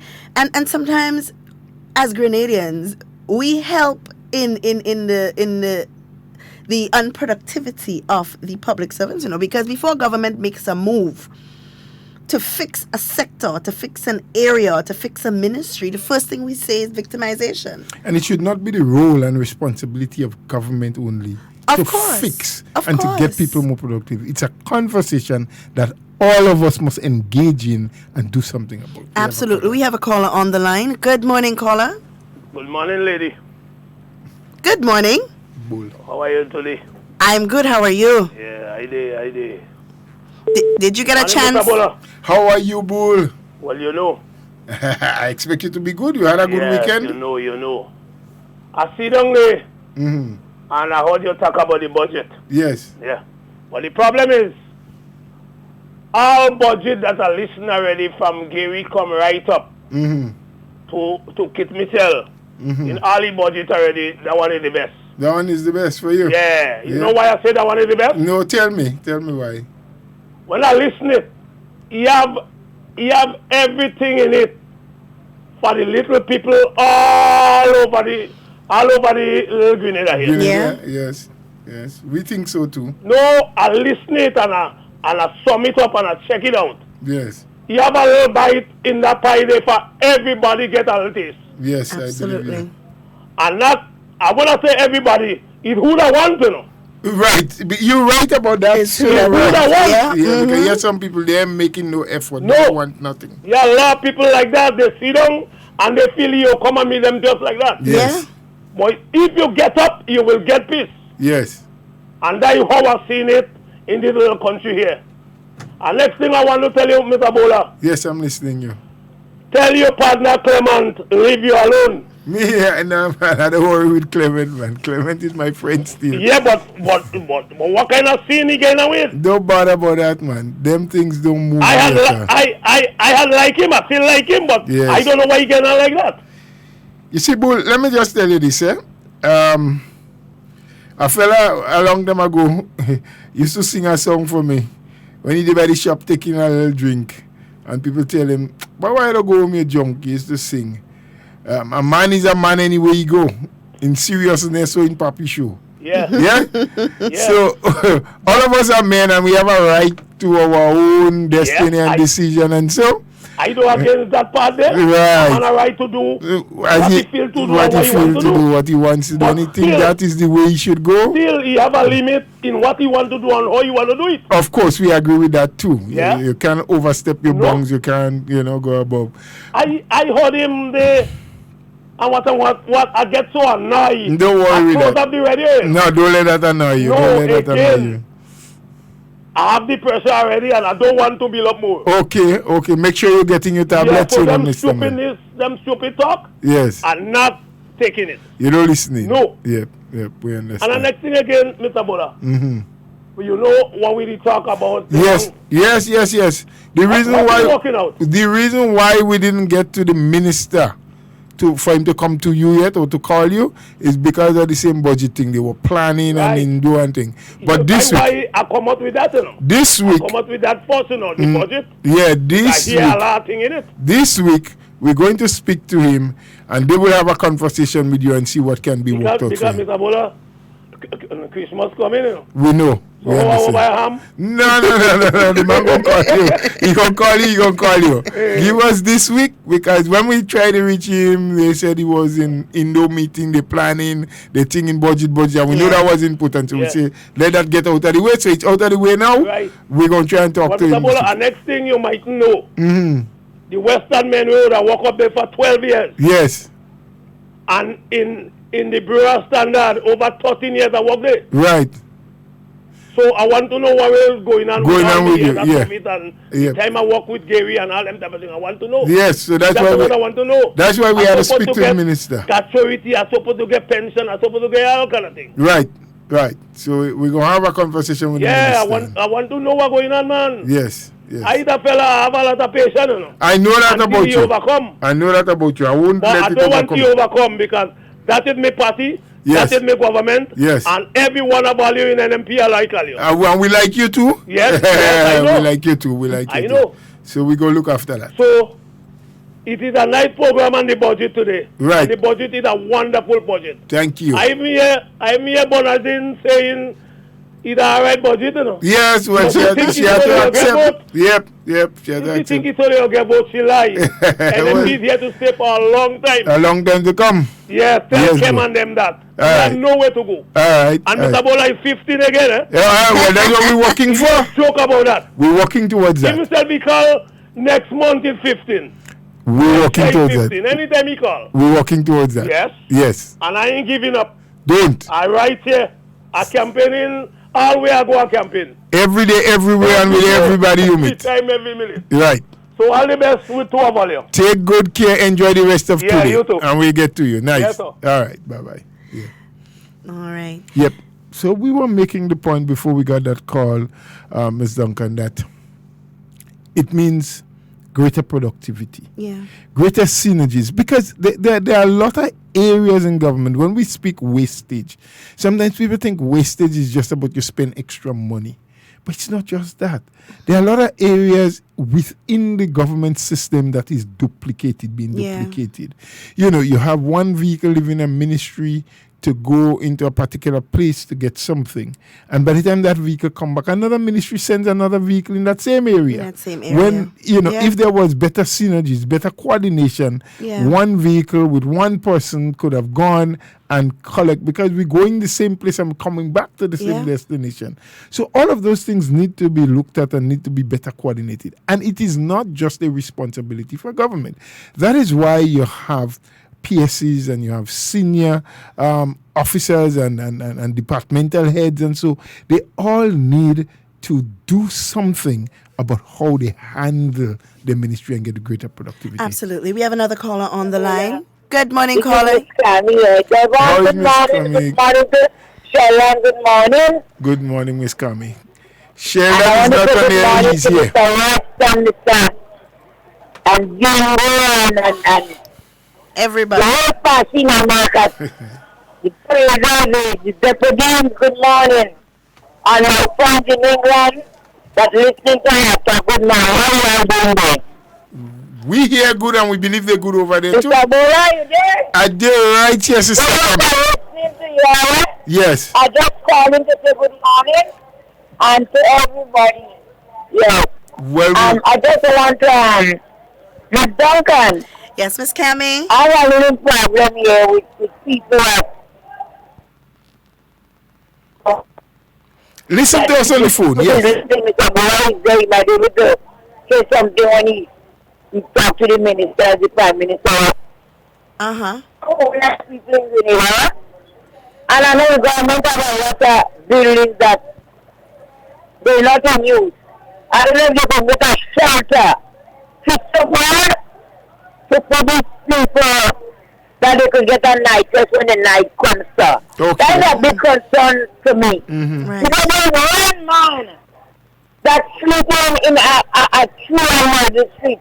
It's in cotton tree. Yes. One lightning, you do it. If you don't know, you have a set empty cook bottle. And it's a human being. So we must concern about these people that they have nowhere to sleep. One time they looked the Salvation Army, yes, they could have paid 25 cents and gone in the game. But no, they have no way. So I don't know if they could look into that. I don't say what happened tomorrow or next week. But they must look into that. There are a lot of government that they're not using. So we could get a place for all these young people and people that go on the street. They have nowhere to sleep in the night. That is my concern as a Grenadian. Good. You know? Good. We could do that for these people. Great. Some of them they escape off, they're losing their job, they wife leave them, they man leave them. Man as well as the man. Yes. So I was concerned about that. Yes. I would like that to see something happen. Good, Mr. Kami. That's an excellent suggestion. I've been doing that for what?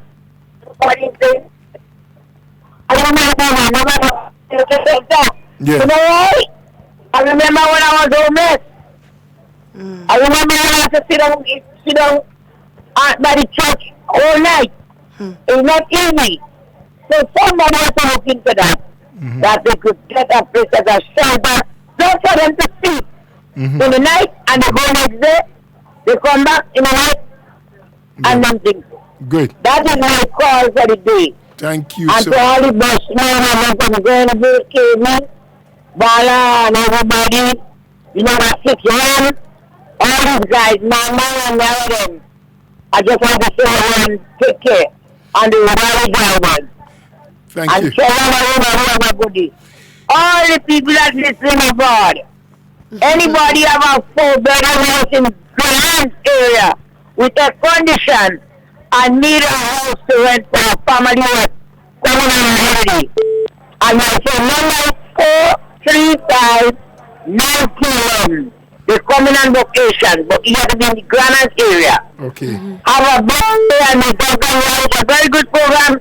Keep it up. All right. Thank you, Miss Cammy. Thank you, Miss Cammy. Mr. Bola, how you friend Peter? He's good. The last time I saw him, he well. Yes. Yes. Great. All right. Have a good day, everybody. Have a good You day too. yourself. Bye-bye. Thank you for your suggestion. In fact, just to break from the budget a little bit as she raised that issue, I know that there was some planning taking place, and they had identified, I believe, or was looking at some place in St. John's to do the exact thing that Ms. Kami is speaking about. So I must raise it and find out where they are so we can pass that information on radio. All right. And we have another caller on the line. Good morning, caller. Hello, caller. Good morning. Good morning. Hi, good morning. Good morning. How y'all doing? We're good. Listen, on the issue of wastage. Yes. I want to suggest that we're having a lot of wastage in VAT. And I'm talking about the administrating of VAT and the invoices that they send. Now, I get a VAT invoice every month, the 8x13 paper. And it's a 2-page invoice. To my mind, it can be a 1-page invoice in that you print on both sides. Okay. That's one thing. Another thing, too, you make a payment for VAT, and you have to fill out this form, and which is fair enough. You make your payment, you get your receipt, and then during the course of the month, I would suggest it's a statement that comes outlining everything that you did already on that paper that the VAT office would keep. And to my mind, that is a waste. Okay. And again, it is written on one side of the paper. Okay. You get my point? Yes. Yeah. Now, another thing too, but sometimes you cannot avoid certain things. And it happened to me. I get my VAT invoice, but when the time comes and I'm ready to go and pay the VAT, I forget to take the paper. And you must fill it out. Right. So then I have to go in the VAT office now. And get another one. And I'm thinking, probably there should be a charge. Okay. For that extra, for coming in there. If, of course, all things being equal and everybody gets their invoices.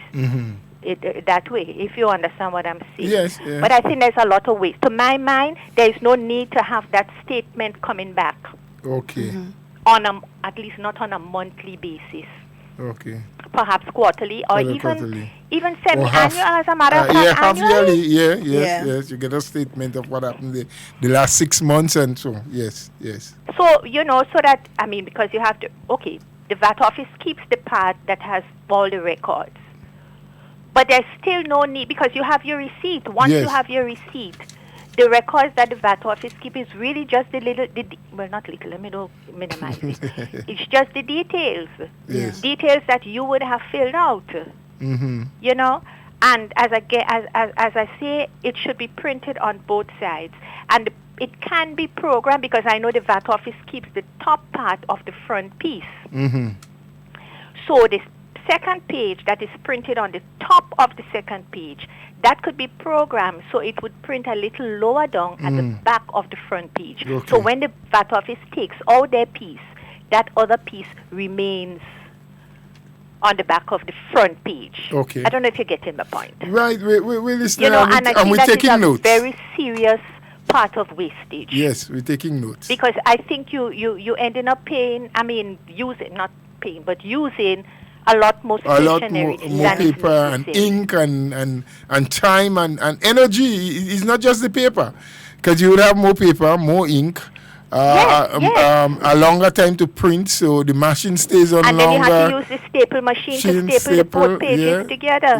Yep. So all added up, it constitutes to spending more. So these are all little areas that we can look at. And to me, that's an easy thing. Even if it might cost, let's say, $100,000 to reprogram the machine to print it, in a more efficient way. Over the years, it's worth it. Yep. In my mind, and I don't think it's going to cost all that. So anyway, have a good day, ladies and gentlemen. All right, thank you for your contribution. Have a good one. Yeah, so wastage is a lot more than just too much pens or not enough paper or all of these things. It's more than that. It has to do with time. It has to do with inefficiency as well. Yes. Inefficiency. And inefficiency actually has a large role to play in the productivity of the public service. Because in order for the public service to be at maximum productivity, we need everybody to be efficient. So it's important for us to look at all of these things when we are looking at how productive we want our public service to be. We have another caller on the line. Good morning, caller. Good morning, Miss Duncan. Good morning. And good morning to Mr. Bowler. And good morning to you, sir. Yeah. Well, Mr. Bowler, listen, you and Miss Duncan and to your listening audience. Now, I'm a gentleman, I say gentleman, with common sense. Yes. And I had the opportunity to listen to the budget presentation by the Prime Minister, the Minister of Finance, and most of the ministers of government that made the contribution. And listen, as a guy with common sense listening, these are some of the highlights, I want to just point out that I take out of it. And if you choose to elaborate on it after to enlighten me more, okay, as a man with education, I am prepared to listen. No, we just had a budget presentation, and this is what I take out of it. One, Mr. Bola, Ms. Duncan, physical responsibility. Two, physical prudence. The three, the importation of used vehicles and the stipulation that's been put on it. Four, agriculture getting its fair share. Yes. Five, the Abused Women Center, a safe facility for women who are being abused by bad people. 5 million more for housing. The fine-tuning of the NHI. What I gather from this budget presentation is that universal health care is the ultimate goal. But in order to get there, we have to start somewhere. Yes. And starting with the NHI is the most appropriate place to start. The other point here is grant financing of over $250 million. Mr. Bola and Ms. Duncan, how come in 2013 we could not pay salaries on time? We were selling out assets to pay salaries. We could not even pay into the OECS medical fund that allow the government to buy medication at a cheaper price in terms of taking care of the health of our people. Now, how come in 2019 we are able to receive over $250 million in grant financing? And if that is not as a result of the Physical Responsibility Act, and if it is not as a result of the physical prudence by this government, then somebody else has to tell me what it is. And the debt to GDP ratio, well, like I said, I'm a guy with common sense. I may not understand everything about it, but the higher it is the more difficult for the country. Yes. So if under the former administration, the debt to GDP ratio was 108%, and today it's between 53 and 55%, Mr. Bola, this must be something that this government is doing and have done that would have put us in this position. Now, the Grenville bus terminal, Mr. Bola, this one is very close to my heart.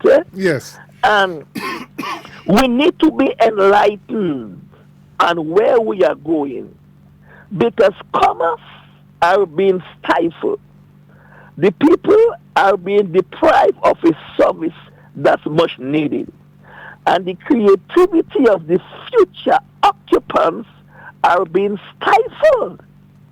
So we need to move and move fast and move urgently when it comes to making the Grenville bus terminal more functional and more people-friendly. Okay. The potential of this place is literally unlimited. Last but not least, Miss Duncan and Mr. Bowler, the Grenville bus terminal again, the entrance to the Grenville bus terminal. Yes. Now, somebody complained about it earlier on and a couple programs this morning. Mm-hmm.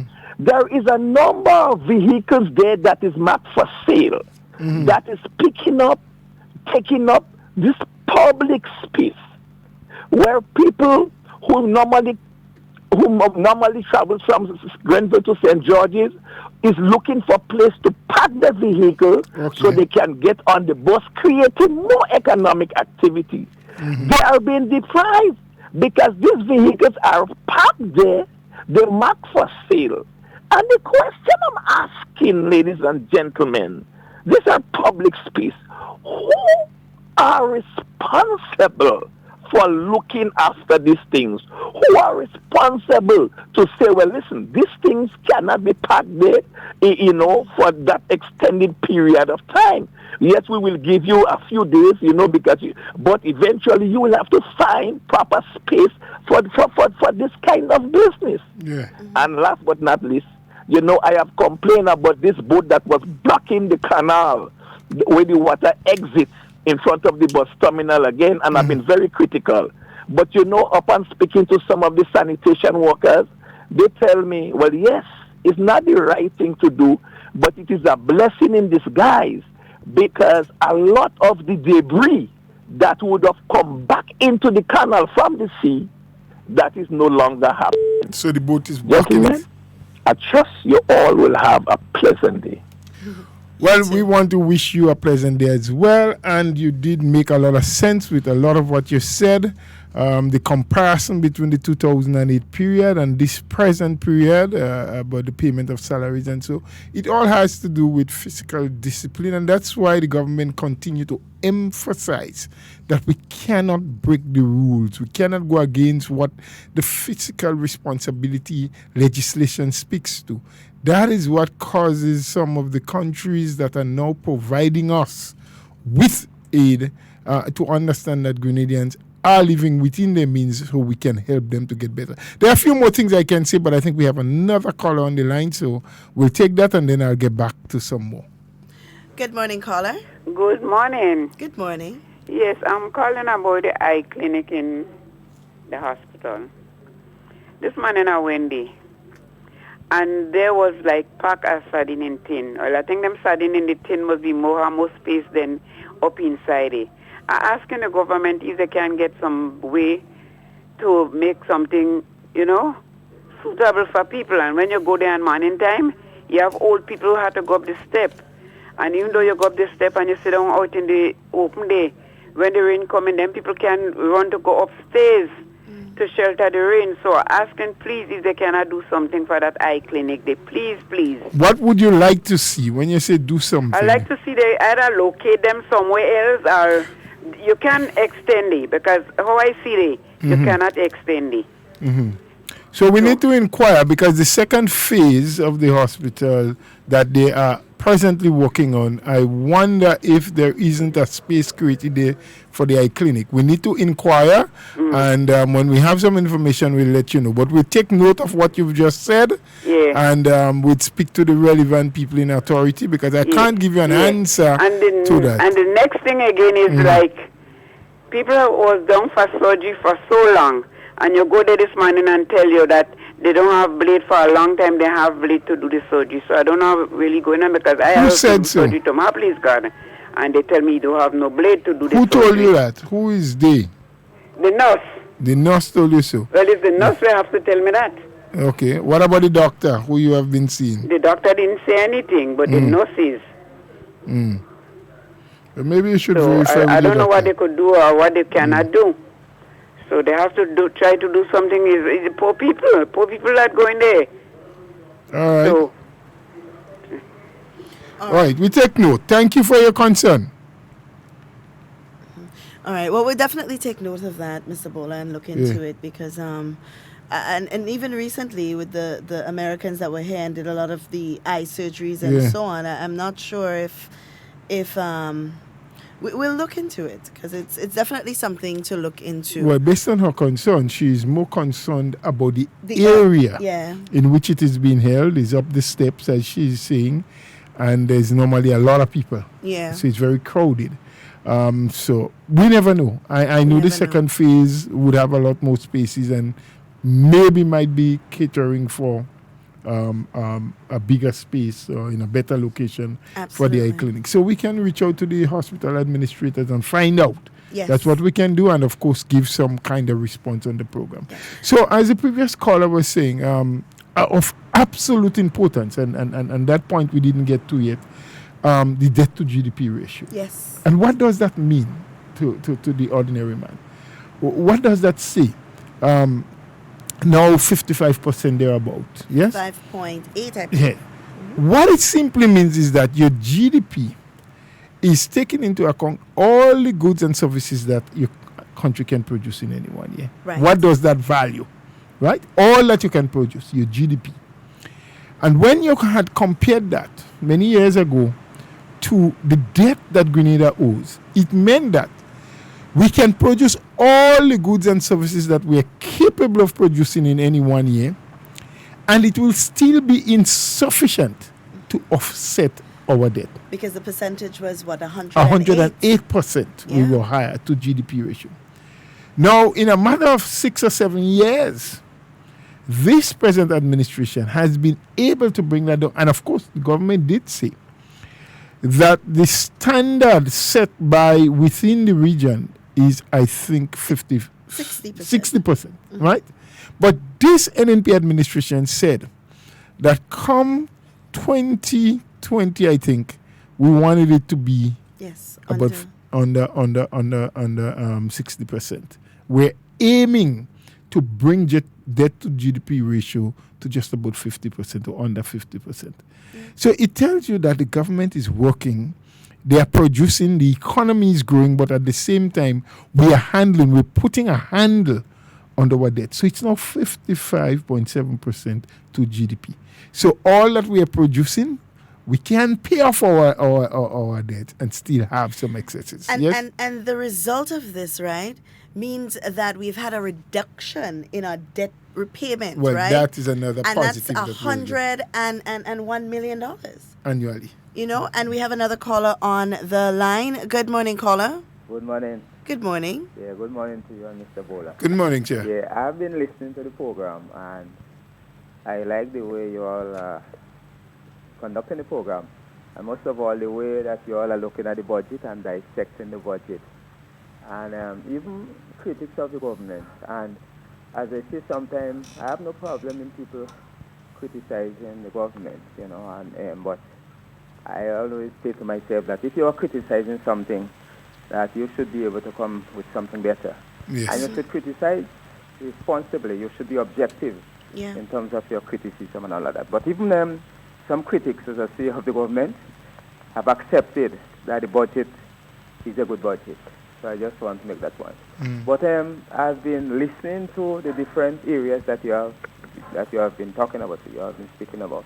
And one of the things that jump at me is there are many other things, but when it comes to the whole question of wastage, and sometimes we overlook wastage, and we overlook not receiving value for money. We overlook low productivity or non-productivity, non-performance, and that kind of thing. And sometimes we turn around and we lay the blame, and usually politicians and on government. And I get the feeling at times that the group of politicians who are in government now, the politicians, ministers of government, the cabinet, and so on, that they have, well, of course the government has a responsibility, but that they are an inexhaustible fund, a source of money somewhere, or resources somewhere. And all the things that we are raising, that they should be able to take care of that. That money, there's a sum of money there set aside to take care of all of that. As I say, government has the responsibility to provide the enabling conditions and to provide certain basic services, especially as it relates to education, health, etc. But yes, on the question of wastage, and I heard Mr. Bola gave a few examples, and I myself have seen that oftentimes. I live in St. Patrick's, I live in the country, but when I go to St. George's, I see several vehicles coming from the ministry, from the financial complex, and real nice vehicles too. And I wonder why all these vehicles have to be out at the same time, and one or two persons in them going out to do different errands. Come on, can't we manage this thing better? And there is a cost to this. Yeah. So in other words, one vehicle maybe could have been dispatched, or two, maybe for the day, and accomplish all that should have been accomplished in that given day, in that given period. So all these are all things that we should be looking at in a serious way. And who are you going to blame for that? The politicians, or the managers of the ministry, the permanent secretary, the SEO, and others? I mean, we have to be real. Sometimes we just play politics right through, and we do not want to accept the reality that confronts us. And we give the impression, especially some opposition politicians, that some permanent secretaries and SEAs and other seniors in the ministries, they are the best managers. And I know that is not so. That is, they are good managers. I'm not saying they are not good managers. There are some very good ones. And there are some that a lot is left to be desired. We need to do better, right? So we need to save, right? Saving is very, very important. As I say, resources are limited. We must start up on the premise that resources are limited, especially financial resources. Yeah. And therefore, if we expect the government to provide all that we expect them to provide, we must do our part by saving, right, reducing the cost of. And I just want to divert a little bit. And in terms of the use of vehicles, or the misuse, if I should put it that way, for want of another word, even the vehicles that are used, that are provided to that branch of the police force to monitor the farmers' farms and so on, associated with the video larceny. Yeah. I see these vehicles and them all the time, all over the place, but yet farmers continue to call and speak about problems they've been having with theft, with people coming and steal the produce and so on and so forth. Yeah. And there's a total misuse also with these vehicles, All of these things that we have to look at. We have to put proper system in place and do what we're supposed to do and make sure that value is being given for money. I mean, and that kind of thing. In the budget, so we had a budget, $1.1 million, $1.14 million, and billion dollars. And Mr. Bola was explaining some very important terms.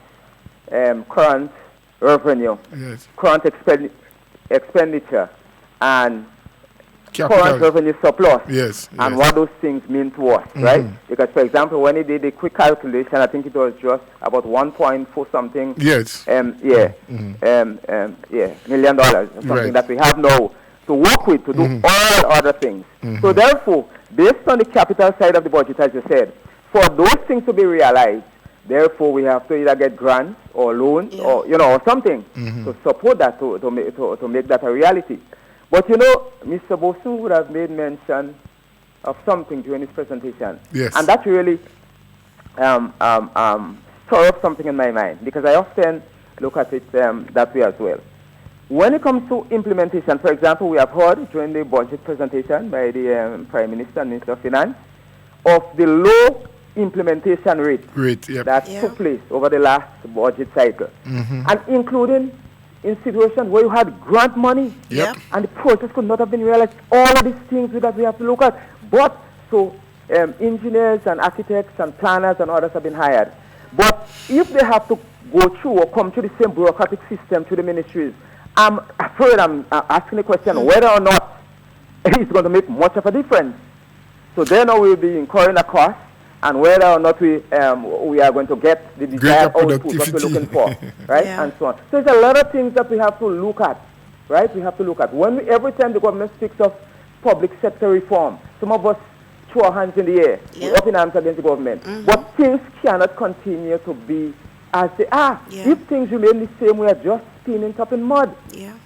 There are a lot of issues I would like to, touch on, but, I give somebody else a chance at this time. Well, we thank you. You have given us more than a mouthful. You have been very, very succinct in the way you put those points, and they're true. And let me let that caller know and others that I think for the entire week you would try to be discussing budget, bringing in different speakers to give their perspective. But the fact remains that as good as the budget songs, with all of the many, many wonderful things that has been said and discussed and we hope to achieve, none of those are achievable if our people, our public servants in particular, decides that we're going to continue in the same modus operandi, dragging our feet, not prepared to go the extra mile, not prepared to go 5 miles faster than we have been going. And I mean, our absorptive capacity, especially as I said earlier on, the capital side of the budget is what brings growth and development and job creation on all of that. And if we have people sometimes, when a claim or a contract gets to the desk that they have to sign off on, and they put it aside, and for 6 weeks it remains there, and you didn't remember, and other documents on top of it, it means that that particular project, where in Callaloo up in Hermitage or someplace in Budgova or in Apotut in St. David, will not get done, and the government gets blamed, and the Minister Oliver ain't doing his work. But he has brought things where it should be, and it is for people to continue to move it forward. And it's not about leveling blame, Duncan. It's about saying what we have seen happening time and time again. And we have gotten to the stage in this country where our economy has taken off. Over the last 6 or 7 years, we have been having growth. Yes? Some people say they don't see it, so be it. But they have been good. But for that growth to be sustained, for that growth to increase, for the livelihood of our people to become better, for Grenadians to enjoy a better way of life, all of us must recognize that we have a role and a part to play. Be it you are the cleaner, or you're the one signing the check in the ministry, or you're the one who have to supervise over a contract or a labor matter, or for procurement of items, whatever it is. So don't look only at the people on the road as the bushers and say they're not doing enough for the day. They're going home too early. And maybe that is something we have to relook to. Yeah. But there are a lot of other areas that are unseen, that people don't see every day, that cause delays, that cause us to lose funding. And you can. We have not yet, but you can. Some of these grant monies, if it's not spent within a particular period of time, the agencies sometimes say, well, you can't utilize it, we'll give it to someone else, or we'll send it somewhere else. So let us recognize that things can only get better if all of us does better. Of course. And it's what we've been talking about for weeks and weeks and weeks since I've been here, that the government is not 15 representatives. Of course not. And the system that drives the country is the public service. Yes. Right? And the public service encompasses people with different political views and political ideologies, and people who don't even support the current administration. And we have to take all of these things into consideration. And when we look at it, when the as the caller said, when the government starts talking about public service reform, we start crying and we start saying, oh, well, the government is picking and choosing and victimization and all of these things. But we're not giving the government a chance to try and fix the problems within the public service to make it more effective. But then we still turn around with our same tongues and say that the public service is not effective enough. It's the government's fault. So we have to be careful and know what we want. It's either we want it to be fixed and the economy to benefit as a result of it, or we want it to stay the same and we continue to creep slowly and slowly and slowly to succession, when we can just plummet that way just by fixing a few things within the public service. So we have to know what we want for our country. We have to know what we expect. And we have another caller on the line. Good morning, caller. Yes, good morning once again. Sorry for coming back. But listening to the conversation, the question I'm asking, Mr. Bowler, you were a policy maker. Yes, Who execute the policy of government? And if there is a method, if there is a route to executing the policy, and what is the consequences of not executing the policy under which one have to work? I used to be a civil servant, senior civil servant, and I never had anything in my inbox, because I knew when I entered the service, I heard that you couldn't touch certain documentation until 3 clear days. But it was not so with me, because I came from the private sector, and that's not how I learned it. I learned that you shouldn't have anything outstanding. So as soon as a document comes in, regardless of what, I will quickly process it and put it in my old box. It's gone. So who hold people accountable for not performing? You see the SRO, there is a breakdown in the order. But who hold people responsible? And if everyone is afraid of doing the job, well, I don't want this person to hit me, or they won't like me. Look, when I worked in the service, I didn't care about that. I had my job, and performance result was my end product. So you have to hold people accountable and to ensure, regardless of what the consequences, if you have to be suspended, you have to be transferred, you have to be dismissed, so be it. But you have to start somewhere in order for us to change the system. From the time the Prime Minister came in office, he said the same thing. Reform, public service reform, public service reform. But no one is attempting to take the bull by the horns. We are afraid of doing those things. Why? Yeah.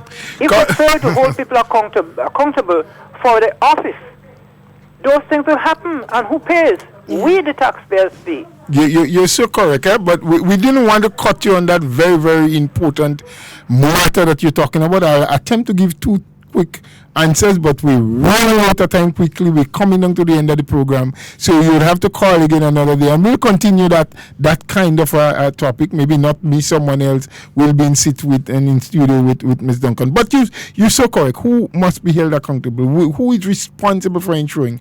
You see, we have a very, very kind of strange system of operation we have inherited from the British, where you have a public service commission. So whereas you're the minister in a particular ministry and you have a level of responsibility to perform and to ensure that the people who works with you perform, you don't have all of the direct responsibility. So the public servants don't answer to you as a politician.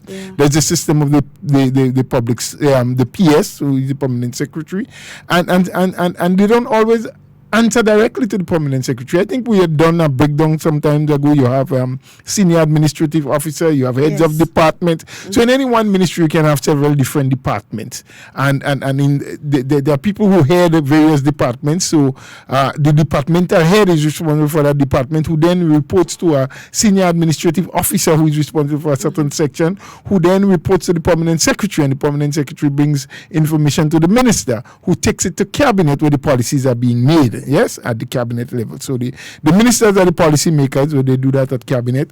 The PSCs are the administrators of the ministry, and then you have the middle managers, the SAOs, the heads of departments. So there's a strata, there's a certain strata that you follow, and you can have breakdown at different levels of that strata. And so the politician cannot just jump in and say, look, I need to fix this here and fix that there. You have to report to the Public Service Commission. And there's a lot of bureaucracy, which is what Minister Boswin was speaking about when he said, fine, it's good to know that we are hiring more engineers and planners because we need them.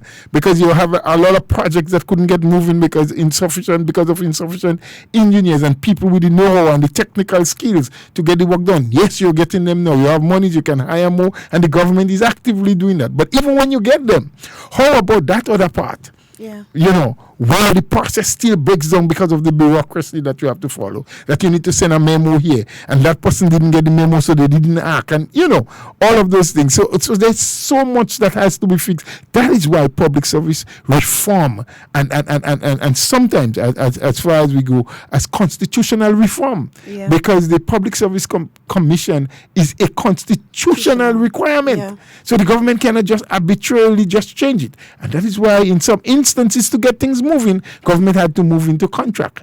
And then you have the trade unions, because when you push to have the trade unions push back and say, hey, I am here. What are you doing to my workers? So, I mean, there's so much that needs to be done still.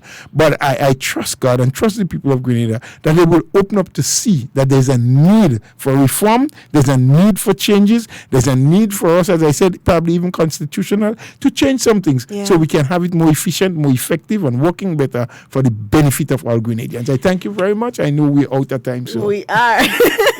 See, that's why I like to have you here on Monday. Look, I didn't even have much talking to do because it's such a wealth of knowledge. But in all honesty, we do need to start thinking about what is best for Grenada. And if it comes in the form of a reform, then we have to accept it. We have to put our pride aside, because sometimes it's pride, you know. It's nothing but a lot of puffed up pride.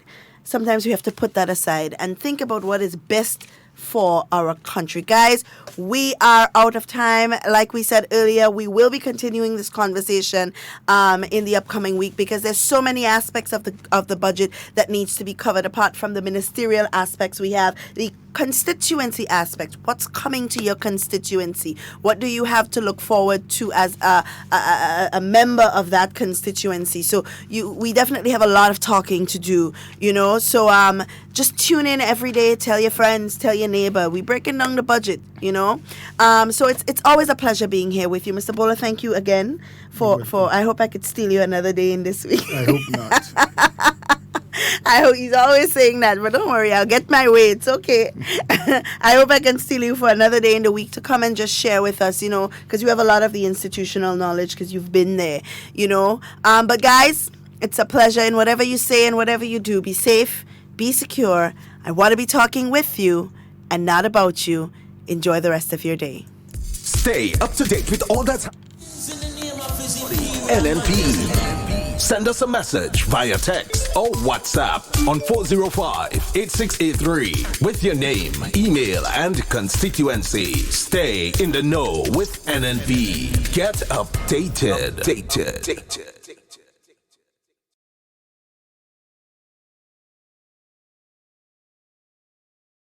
The government of Grenada is making good on its commitment to reconstruct the Simone Cultural Centre in St. Andrew. With Phase 1 complete that saw the demolition of the existing pavilion, work is now far advanced on Phase 2 of the project, which scope of works includes fencing of the perimeter at a contracted cost of $200,000.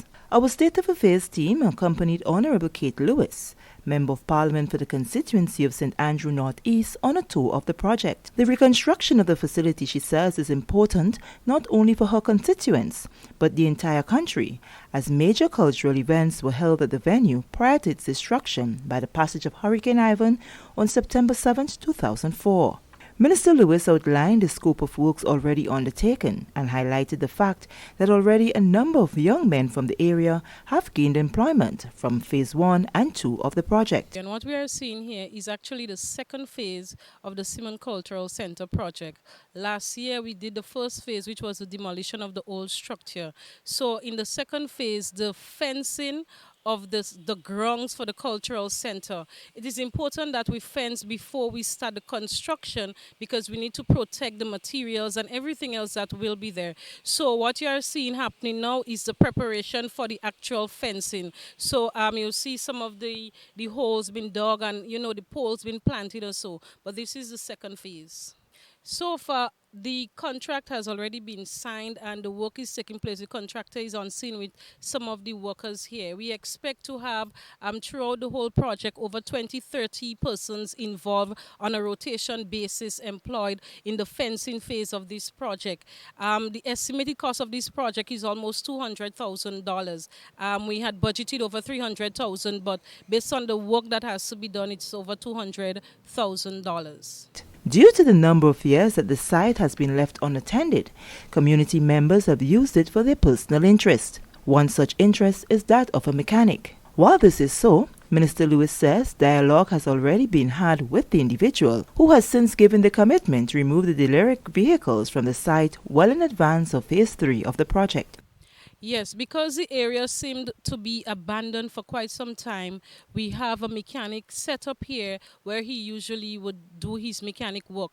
But what has happened, we have already spoken to him. He's cooperating very well and has planned and is prepared to move the vehicles as soon as we are ready. The Simone Cultural Centre will be upgraded from what it was initially to a more modern facility with a number of added amenities. The Simone Cultural Centre will mean a lot for us in the community of Paradise and Simone. We have seen, myself growing up in this community, the economic benefits that the Cultural Centre brought to the residents of this area, being able to generate an income with the amount of shows, the cultural activities that would normally take place here. So I know everybody is happy, even at the national level, because it signifies, the interest and the importance of culture to us as a people. And I'm happy that, we are well on the way to bring back our Simone Cultural Centre. We are going to be doing a modern structure, a climate-smart building, catering for the needs of everyone. Of course, we want to maintain the traditional aspect of it, where we had the pavilion setting. We're going to have that again. We will have downstairs a pavilion, office spaces where we can have skills training for our young people within the surrounding areas. Well, the intention of this project is to bring back the the Melody Papitet semi-finals back to Simon, where it really belongs. You know, everybody used to look forward to that Sunday, that Carnival Sunday, where you had the Melody Papitet semi-finals, and I myself looked forward to it then, and will be doing so now. Phase 2 of the project has been contracted out to Kurt Rennie. He spoke to the scope of work already carried out and the importance of the project to the people of the community. The project has started this week, making it 3 weeks, right? And so far we are in the phase of casting the poles. We already dig the hole, dig the trench, and right now we're in the casting phase of the poles. How many men do you have with you to execute this job? Presently we'll be working on rotation, you know. We'll try to do it in phase. So in this phase we have at least 8 men, and the next phase after, which is pulling up the fence, we'll hire a different set. So in all, it might come up to about 40 workers. The perimeter is 1,700 feet, which will be included barbed wire, the casting, the footing, and fencing. So that's basically it. Are you the ones who be erecting the gates at the front as well? Basically, no, the project manager, he determines where the gates go, and we establish it. I'm also seeing some excavation on the sides for the roadway and so. Basically, the roadway is to access to the people in the village in the back. So they give them one entrance on this end and then the next one on the end, which is accessible for them. To ensure that residents are not affected in any way by the ongoing construction, 2 access roads have been opened. Usually the residents would pass through the Simon Cultural Center area to get to their homes. But we did not want to disadvantage, and as a result of that, two new roads have been worked on presently, as you can see, so that they can gain access, one at the front and one at the back. So they have 2 roads in which they can use to access their homes. The residents are extremely happy because they know what the Simon Cultural Center could do for them in terms of, you know, the economic benefits they will receive. They are actually excited and cannot wait for the project to really come on stream and be completed. One resident spoke of the importance of the project. I feel good about that. It's good to have the community center in Simon. To build the place, Simon need to develop. You need to have more activities going on in Grenada and more. The draft plan of what the Simon Cultural Center and its environment will look like on completion will be unveiled to the community ahead of commencement of work on Phase 3 of the project. And that's the state of affairs. I am Sherry Ann Noel.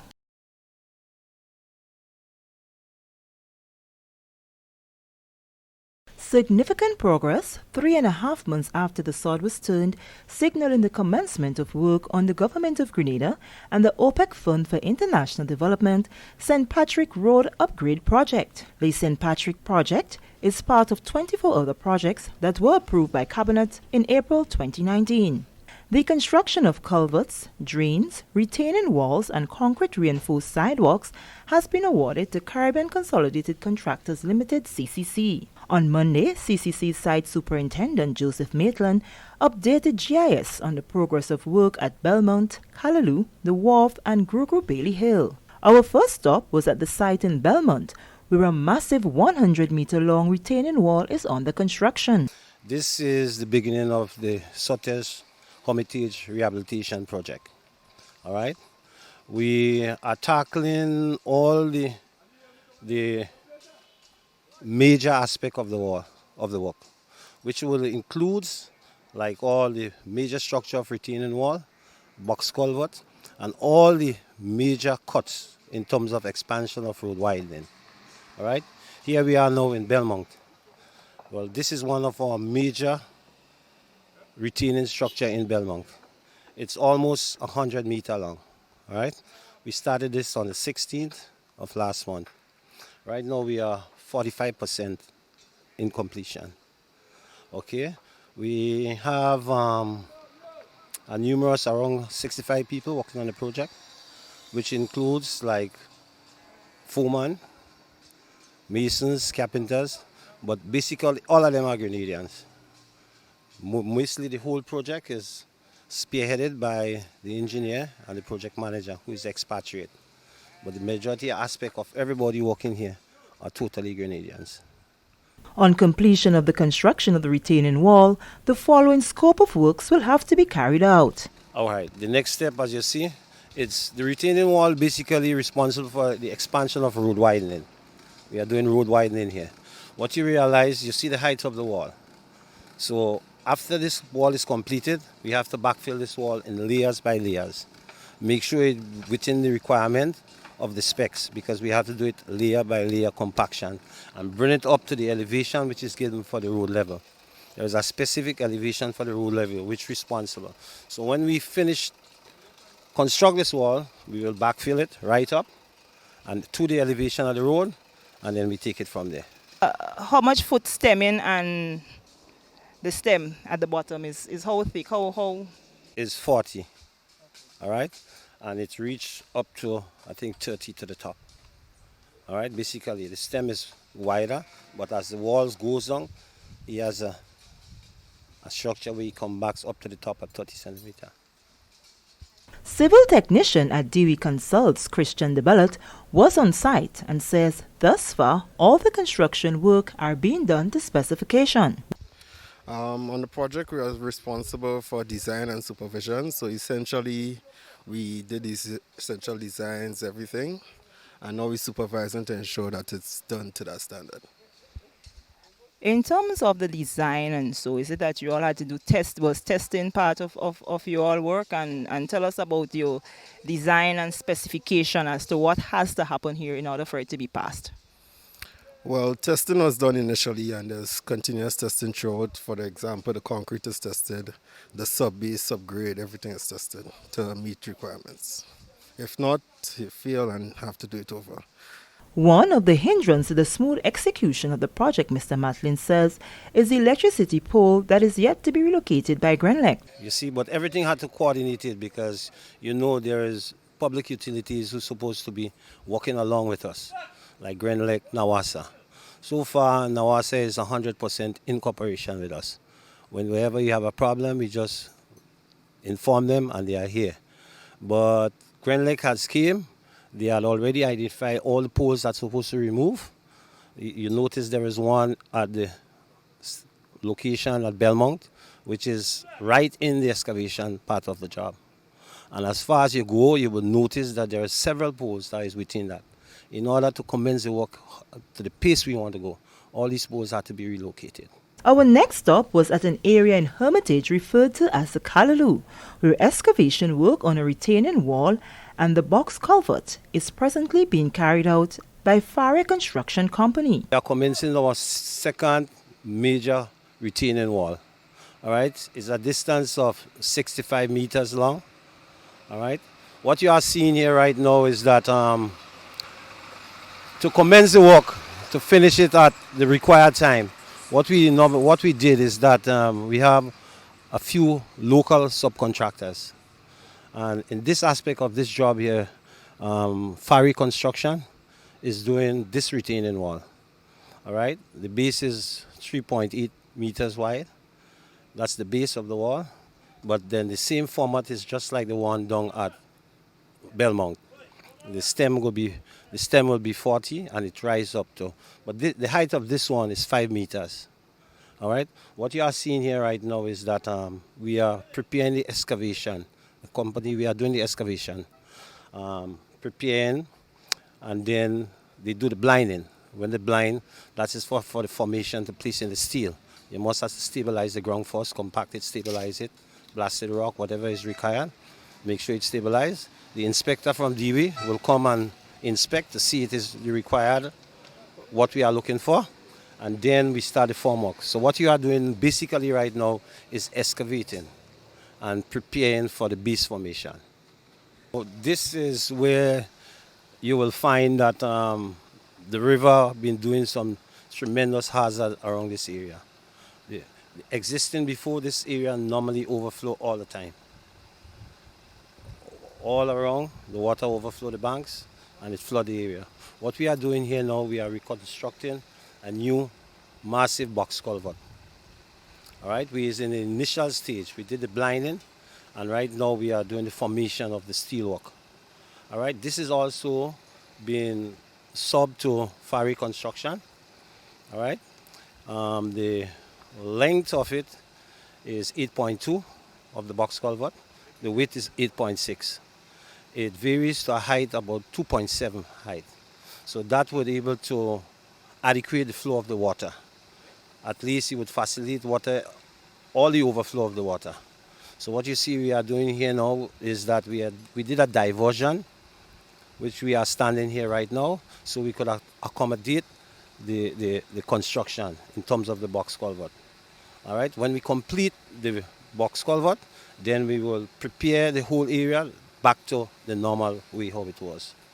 So right now, this is one of our major box culvert. We has 2 more to build, but this is the first one. It's just in initial stage. Let me see about 20%, 25%.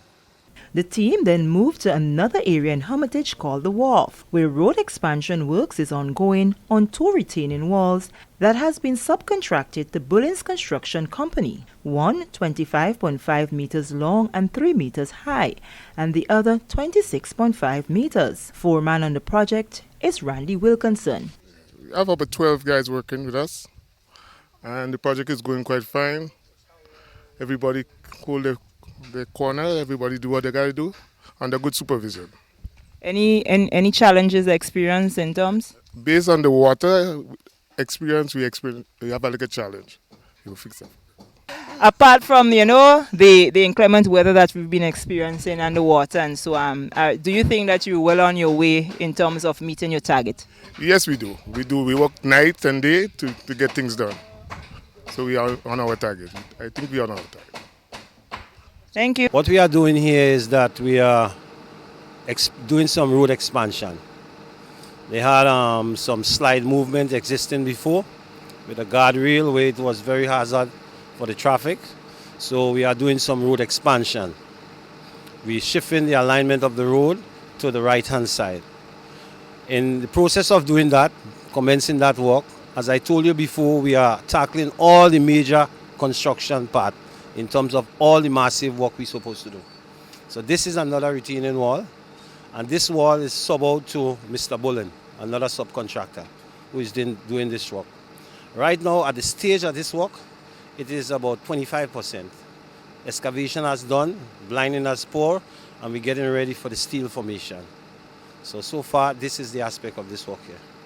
A massive box culvert is also under construction, and unlike the retaining walls project, the construction of the box culvert, Mr. Maitland says, has been retained by his company, Consolidated Contractors Company Limited. This box culvert normally has to facilitate because there was overflow of water throughout the existing period before. So we're tackling this box culvert down there is done by our personnel, CCC personnel. We have not subbed this one. The foreman is a guy by the name of Peter Lawrence, who normally works with the company. He's been working with the company for throughout the years. And he's qualified in doing that because throughout the different projects, he normally do this part of the construction. So he has locals with him who is doing the construction. And the dimension of that bridge is like 8.4 plus 8.2 in terms of width and height. It will facilitate a sidewalk plus a head wall in all the aspect of the box culvert. This box culvert, however, over there is about 85% in completion. What we are doing now is just preparation for the decking slab. We did all the blinding, all the replacement, all the abutment walls, all the base. So what we are doing now is just the covered decking slab for the finishing of the box culvert. On completion of the retaining walls, aggregates that has been tested from the excavation of the embankments at Carriacou Bailey Hill will be used to backfill. After the completion of this wall, we will do our basic backfilling layers. If you notice alongside the road, the material we cut from Carriacou Bailey Hill, we are utilizing. When it has been tested, it falls within the specs of the contract, because the contract have a specification required for the job. So the aggregate has been tested. It is suitable for sub-base, sub-grade material. So we are utilizing all these material to backfill the retaining wall. That way you notice you will see a whole pile of material on the left-hand side of the road. What you will also see is that we have some telephone poles also to remove in this area. We need it kind of a speedy to be done. If you could get, the faster we do it, then we'll start handling our drainage work. If you notice, the project would have to start from the back, come up to the front. So we will have to start the drainage work. If you notice, there is no drainage work starting yet because of how we tackling the job. When we put in all the major construction wall, all the box culvert, the drainage will be just easy to go through. All right? So, and I would reiterate again, they have no much expatriate here. There's only the project engineer, project manager, the project engineer, and that's it. And the majority of people is based on Grenadians who did this job. CCC's site superintendent says once the electricity poles are removed, the project will progress at a faster pace, making it much more convenient for motorists and pedestrians to traverse. The government of Grenada remains committed to its promise of upgrading playing fields across the state. One such playing field where work is in progress is that of the La Poterie playing field, which began back in September 2017 at an estimated cost of $2 million EC. The first phase of the project involved excavation work that included leveling of the playing field, strengthening the embankment with boulders, and cutting drains. The second phase now underway is showing significant progress, with a well-grassed playing field, the construction of the retaining wall, and the bleachers that are almost finished. Former Member of Parliament for St. Andrew North East, Roland Bowler, was one of the initiators of this significant project, which will serve the residents of the community and neighbouring villages. State of Affairs recently accompanied the former MP along with the current Member for Parliament, Honourable Kate Lewis, on a site visit to the project. I spoke the last time on the project here. I remember telling you that the project was organized in two phases. The first phase had to do with ensuring that we get all the earthworks done, level the field and plant the grass. Now that phase is, I'd say 98% complete. There's still some little areas as the time goes by that is settling, so you need to put a wheelbarrow to a dirt and to get it properly leveled. We are deep into the second phase. As you would see from the shots you took, we have done a lot of the concrete work so far, and we are almost completing the bleachers now. There will be 8 bleachers. They are 164 feet in length, each of them, and we calculate that we can take 500 people seated there easily. When that is finished, there's another bit of wall to do towards the far end, the northern end, and then we want to do some fencing of the field and the perimeter drains, and then we could call ourselves complete. The project, he says, encountered some setbacks due to the unpredictable weather patterns experienced over the last year. He says a new completion date has been projected for the second phase. And that keeps changing from time to time, as you mentioned, the weather.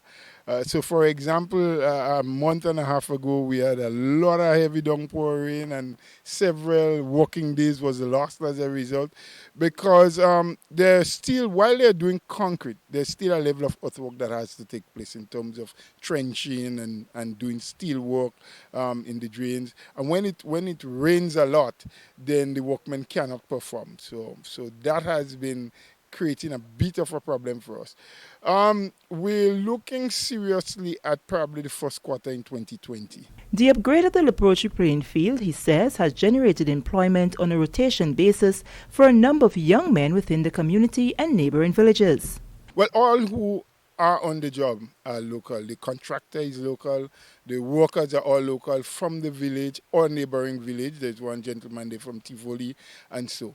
And what has been happening with the unskilled men in particular, the contractor has been rotating. So guys will get and they've been paid weekly. So after 6 or 8 weeks work, he would let them go home and take on some new ones. So if you speak to most of the young guys who are around that are not permanently employed, they will tell you, well, I had 2 bites already, or I'm looking for my third one, or I'm looking for my second one. So they're trying as much as possible to share the task among people in the village. So within that and the concrete works done already, it's $1 million+. But I can get the final figures. Why I don't have the exact thing, the way it is being done and funded by the law too, they did indicate that they're prepared to do the project in its entirety. However, though, it's dependent on the flow of money. So they have indicated that when they do some work, if the funding is not readily available, we may have to stop, and then when they have funding again. Thus far, things have run, really good. There had been no reason to stop yet. Because again, I think the weather pattern, and there are times when for a week or two there's no work, so it gave them a chance. I'll get the total that has been expended thus far, and I can pass that. Mason on the project, Kenroy Harry and foreman Delroy Nelson, both of whom are from the La Poterie community, spoke to the importance of the upgrade to the playing field and its environs. Both men told State of Affairs that the project is indeed a welcome one by people of the community. Yeah, I've been going forward 4 to 5 months now on it, and I find it's a good thing for the community because people come watching it. They like the way it turn out, everything. They just want to know like when it go be finished, so they should hold some tournament in the park. So far, community-wise, I think it is a good thing for the community to help guys come together. They could spend little time in the park, have a better facility. They could see them and watch the game, everything what's going on. Well, yeah, that time it been ups and downs with the weather, with getting the dust, to being on the project. Yeah, time. You go easy when the weather hold up, much easier than when rain fall. Rainfall may take a little time. Do you have in the back of your head an idea as to when you all would finish that aspect? It's based on the weather, but we're looking to finish sometime early next month with the bleachers. To tell you the truth, I'm really happy because at the end of the day, we all need it. Bring everybody together. My son he could come play in the park, enjoy himself, and find that's the best movie ever make. So prior to this, where would the children, I know it was sort of a slope, but where would the children really go to play? Well, they have the children playground on top side, across there, and it's sweating in the park, kicking ball in the park. And what's the sentiments you hear from, people around? Well, everybody like to see it. No complaints so far. But just people pass here and they like the project going on. And can't complain for myself. Honorable Kate Lewis was very impressed with the progress of the project and reiterated that her government remains committed to seeing the project completed. Phase 3 of the project will include fencing of the perimeter and an upgrade to the existing community center. I am Sherry Ann Noel, and that's the State of Affairs.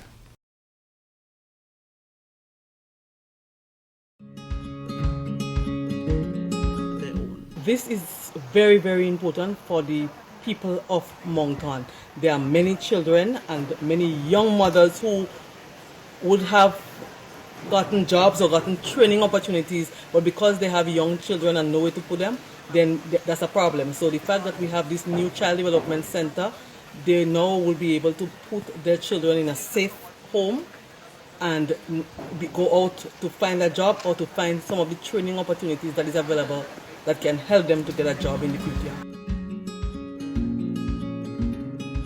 First of all, I would really like to thank Minister Delma Thomas and the government for having the vision to give us such an excellent facility in Moncton.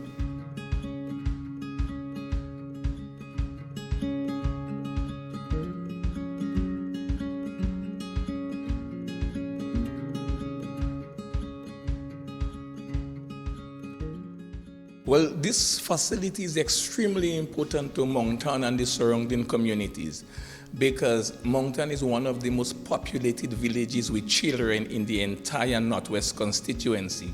And to have a model center like this, being the first one built in St. Andrew and having it in Moncton, it's a blessing for us. As we all know, the brain develops most rapid in a child's life in its early stages. And as a result of that, this facility is so important. It will enable the young ones to develop the social skills that will enable them to better engage with other children and with other adults growing up. Well, I must tell you that Moncton is a place, as a community, that has its challenges, with younger people growing up. And I'm convinced that such a facility will help the young ones to change their behavior and change their attitude as they become adults because of the importance of this facility and what it would have done for them in their early childhood years.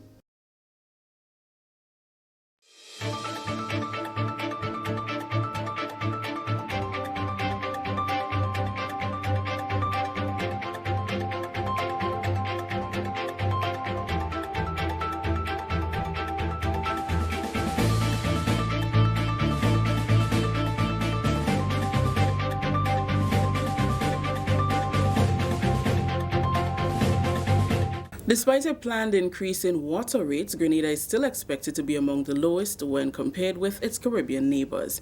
We'll have details to this story and more in the National Report.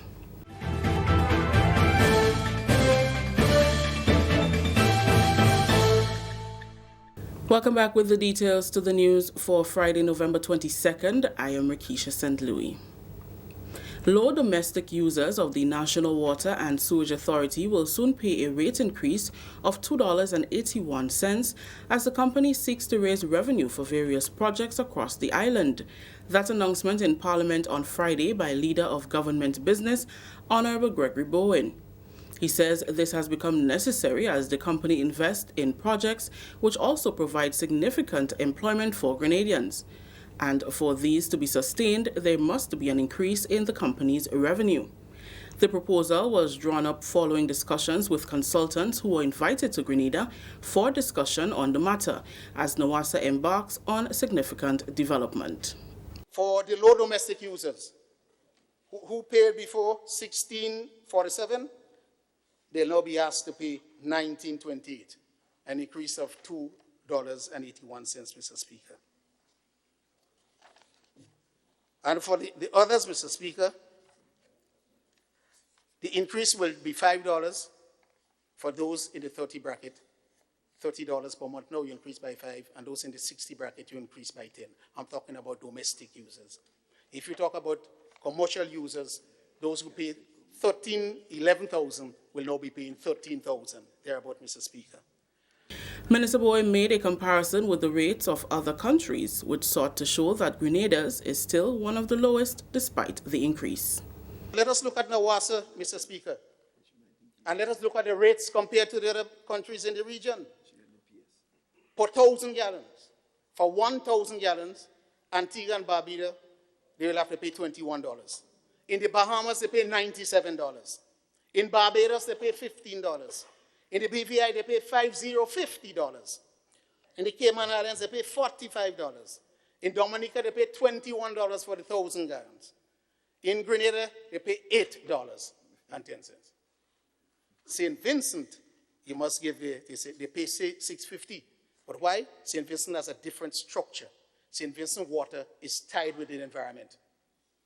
So whereas the government can take taxes to favor the environment level, it's one body. So the environmental level must pay for all the water. So the consumers pay through the environmental, and you say, well, if you pay through environmental, then I would not let you pay that. So this is really an anomaly. St. Lucia is $12.21, Mr. Speaker, per 1,000 gallons. And we are moving, Mr. Speaker. Therefore, we're asking the public to look at NWASA.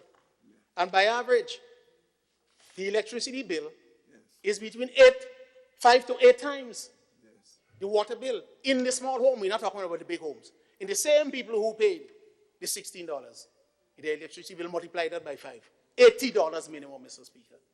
So we're asking the people to look at your own institution and realize that they're embarking upon significant development.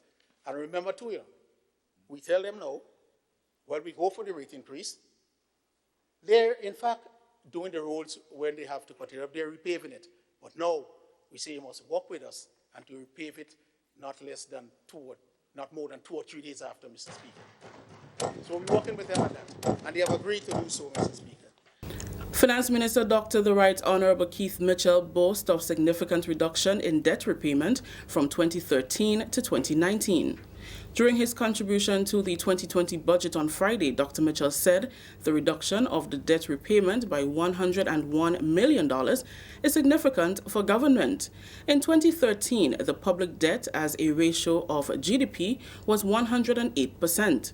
To date, the debt to GDP ratio is on a path of decline, moving from 62.7% at the end of 2018 to an estimated 55.8% at the end of this year. The finance minister said when his administration assumed office in 2013, there was hardly any money to meet debt commitments, putting the country in a position of near bankruptcy. In other words, 2013, we hardly had any money. So we couldn't even buy medication. Everybody knows we could not pay our bills regionally and internationally. Yet we still had $460-something million to pay in debt. And we could not, as a country, not pay our debts. But we will be declared as bankrupt, and no country wants to be declared as bankrupt.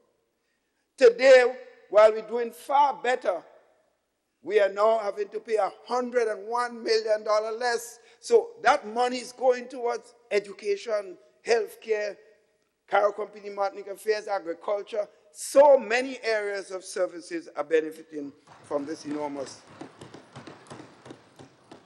The reduction in the repayment obligation reduces the burden on future generations and creates the space needed to advance developmental programs that would keep Grenada on the path of growth and development. If we did not manage ourselves properly, we will not be getting the level of projects you hear: climate change, the Ministry of Environment, the Ministry of Education, the Ministry of Agriculture, the Ministry of Works. These would not come about if we did not manage ourselves right. And when I looked at the fact, and the numbers came forward this couple of months ago, when the staff provided me the data, and said that in 2013, what the debt payment was, and what it is today, it's $101 million difference. On Wednesday, during his presentation of the 2020 budget, Dr. Mitchell challenged Grenadians to stay on the course of fiscal prudence. He said, and I quote, "Grenada is deriving too many benefits from being fiscally prudent to alter that course. I encourage Grenadians to pay close attention to the numerous benefits Grenada stands to lose if we forego fiscal prudence," unquote. Prime Minister Mitchell also reiterated his commitment to improve the payment of salaries to government ministers and the hard-working public officers who are unduly compensated for their service to the country. This is the National Report. More news after the break. Did you join the public service on or after February 22nd, 1985 and have since retired? This might be important to you. Government understands that the NIS pension may be insufficient to take care of your needs. So, while it awaits the court's ruling on the matter of pension for public officers, government has taken action to protect your quality of life so that you can take care of your needs in the meantime. Persons who joined the public service on or after February 22nd, 1985 and serve continuously in an established position for a minimum 26 years and 8 months and retired at age 60 may be eligible to receive an advance payment, which when combined with NIS represents 70% of their last salary. For more information, call or visit the Pension Secretariat in the Department of Public Administration, Ministerial Complex, 440-3767. Welcome back. Cabinet has approved a $2,000 monthly increase in subventions for dialysis patients from $1,000 to $3,000. That announcement by Health Minister Honorable Nicholas Steele. During his contribution to the 2020 budget on Thursday, Minister Steele also announced that his ministry is moving to establish a fully functional, competent dialysis unit by 2020. He added that portable machines and chairs will be obtained to ensure that patients can be treated whenever possible, and structures will be put in place to ensure that the most vulnerable and needy patients are treated first. We have also increased. I want to thank my colleagues. Cabinet has approved the subvention that was usually given to dialysis patients in need would have been $1,080 a month.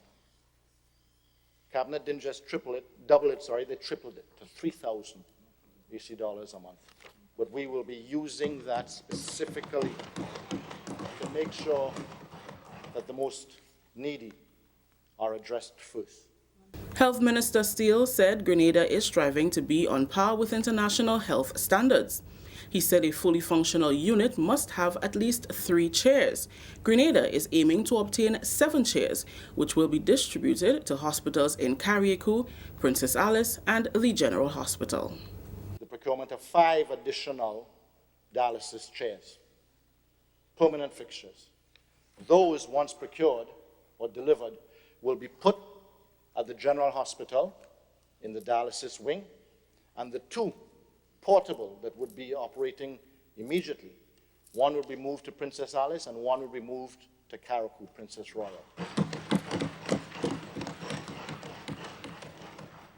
Mr. Speaker, the current demand in terms of dialysis treatment is 3 chairs, and that's supplying the current national demand. We will be moving to 7 chairs, not because we expect the demand to increase, but we do need to make sure that location is important, and the individuals in Carriacou need to be able to access dialysis in Carriacou. Individuals who live in the north and northeast of the island need to be able to access dialysis there, and that also there is tremendous potential with respect to tourism, to having a functional dialysis machine on island. Finally, in the news, plans are in place for the operation of a national production center for furniture making in St. Patrick in January 2020. In 2018, Parliamentary Representative for St. Patrick West, Honorable Anthony Boson, made the announcement that a national center for skills training in the Mount Rich Snell Hall area will contribute to the reduction in the unemployment rate within the constituency. On Friday, during her contribution to the 2020 budget, Minister for Skills Development, Honorable Pamela Moses, said the center will be operational from January. The center will target more than 60 young people who will produce furniture for schools and government ministries, significantly reducing the cost of purchasing these items at exorbitant prices. To produce environmentally safe wooden furniture for all of our schools and ministries in Grenada, Carriacou, and Petit Martinique. The reason I can say very safely and set a date, Mr. Speaker, is really because yesterday 90% of all the major tools were put in place. According to Minister Moses, minor work is still being done, with an engineer from Austria scheduled to arrive at the end of November to assist in setting up the heavy-duty equipment. She said the next step is the interview process for a manager and assistants. This skill, woodworking skill, these people are quite scarce, and most of them have their own production shop. And so it was very difficult. But, Mr. Speaker, I did a little advertising on television, and since then we've had many phone calls and we've had many job applications. And so I'm proud to say that the Skills Development Board, responsible for our production center, can now do some interviews. And so we are definitely heading for our January target to open this production center, first of its kind in our island, in the area of Snell Hall, Montreach, St. Patrick. That story just ended the national report for today, Friday, November 22nd. Let's recap the top story. Despite a planned increase in water rates, Grenada is still expected to be among the lowest when compared with its Caribbean neighbors. On behalf of the entire news team here at the Government Information Service, I am Rakisha St. Louis saying thank you for joining us. Until next time.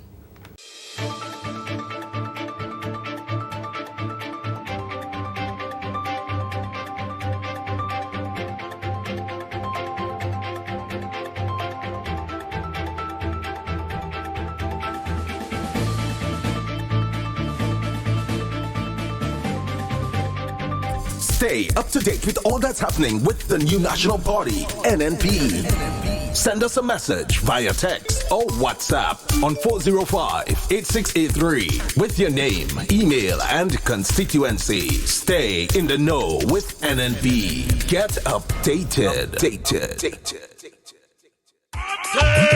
The new national party, NNP St. Andrews Southwest Youth Arm, presents its annual themed cocktail and gala. It's 90s style. That's right, we're going back in time. Saturday, November 30th, 2019. Going down at the Twilight Nightclub, Grenfell. Cocktail starts from 7 p.m. until you say when.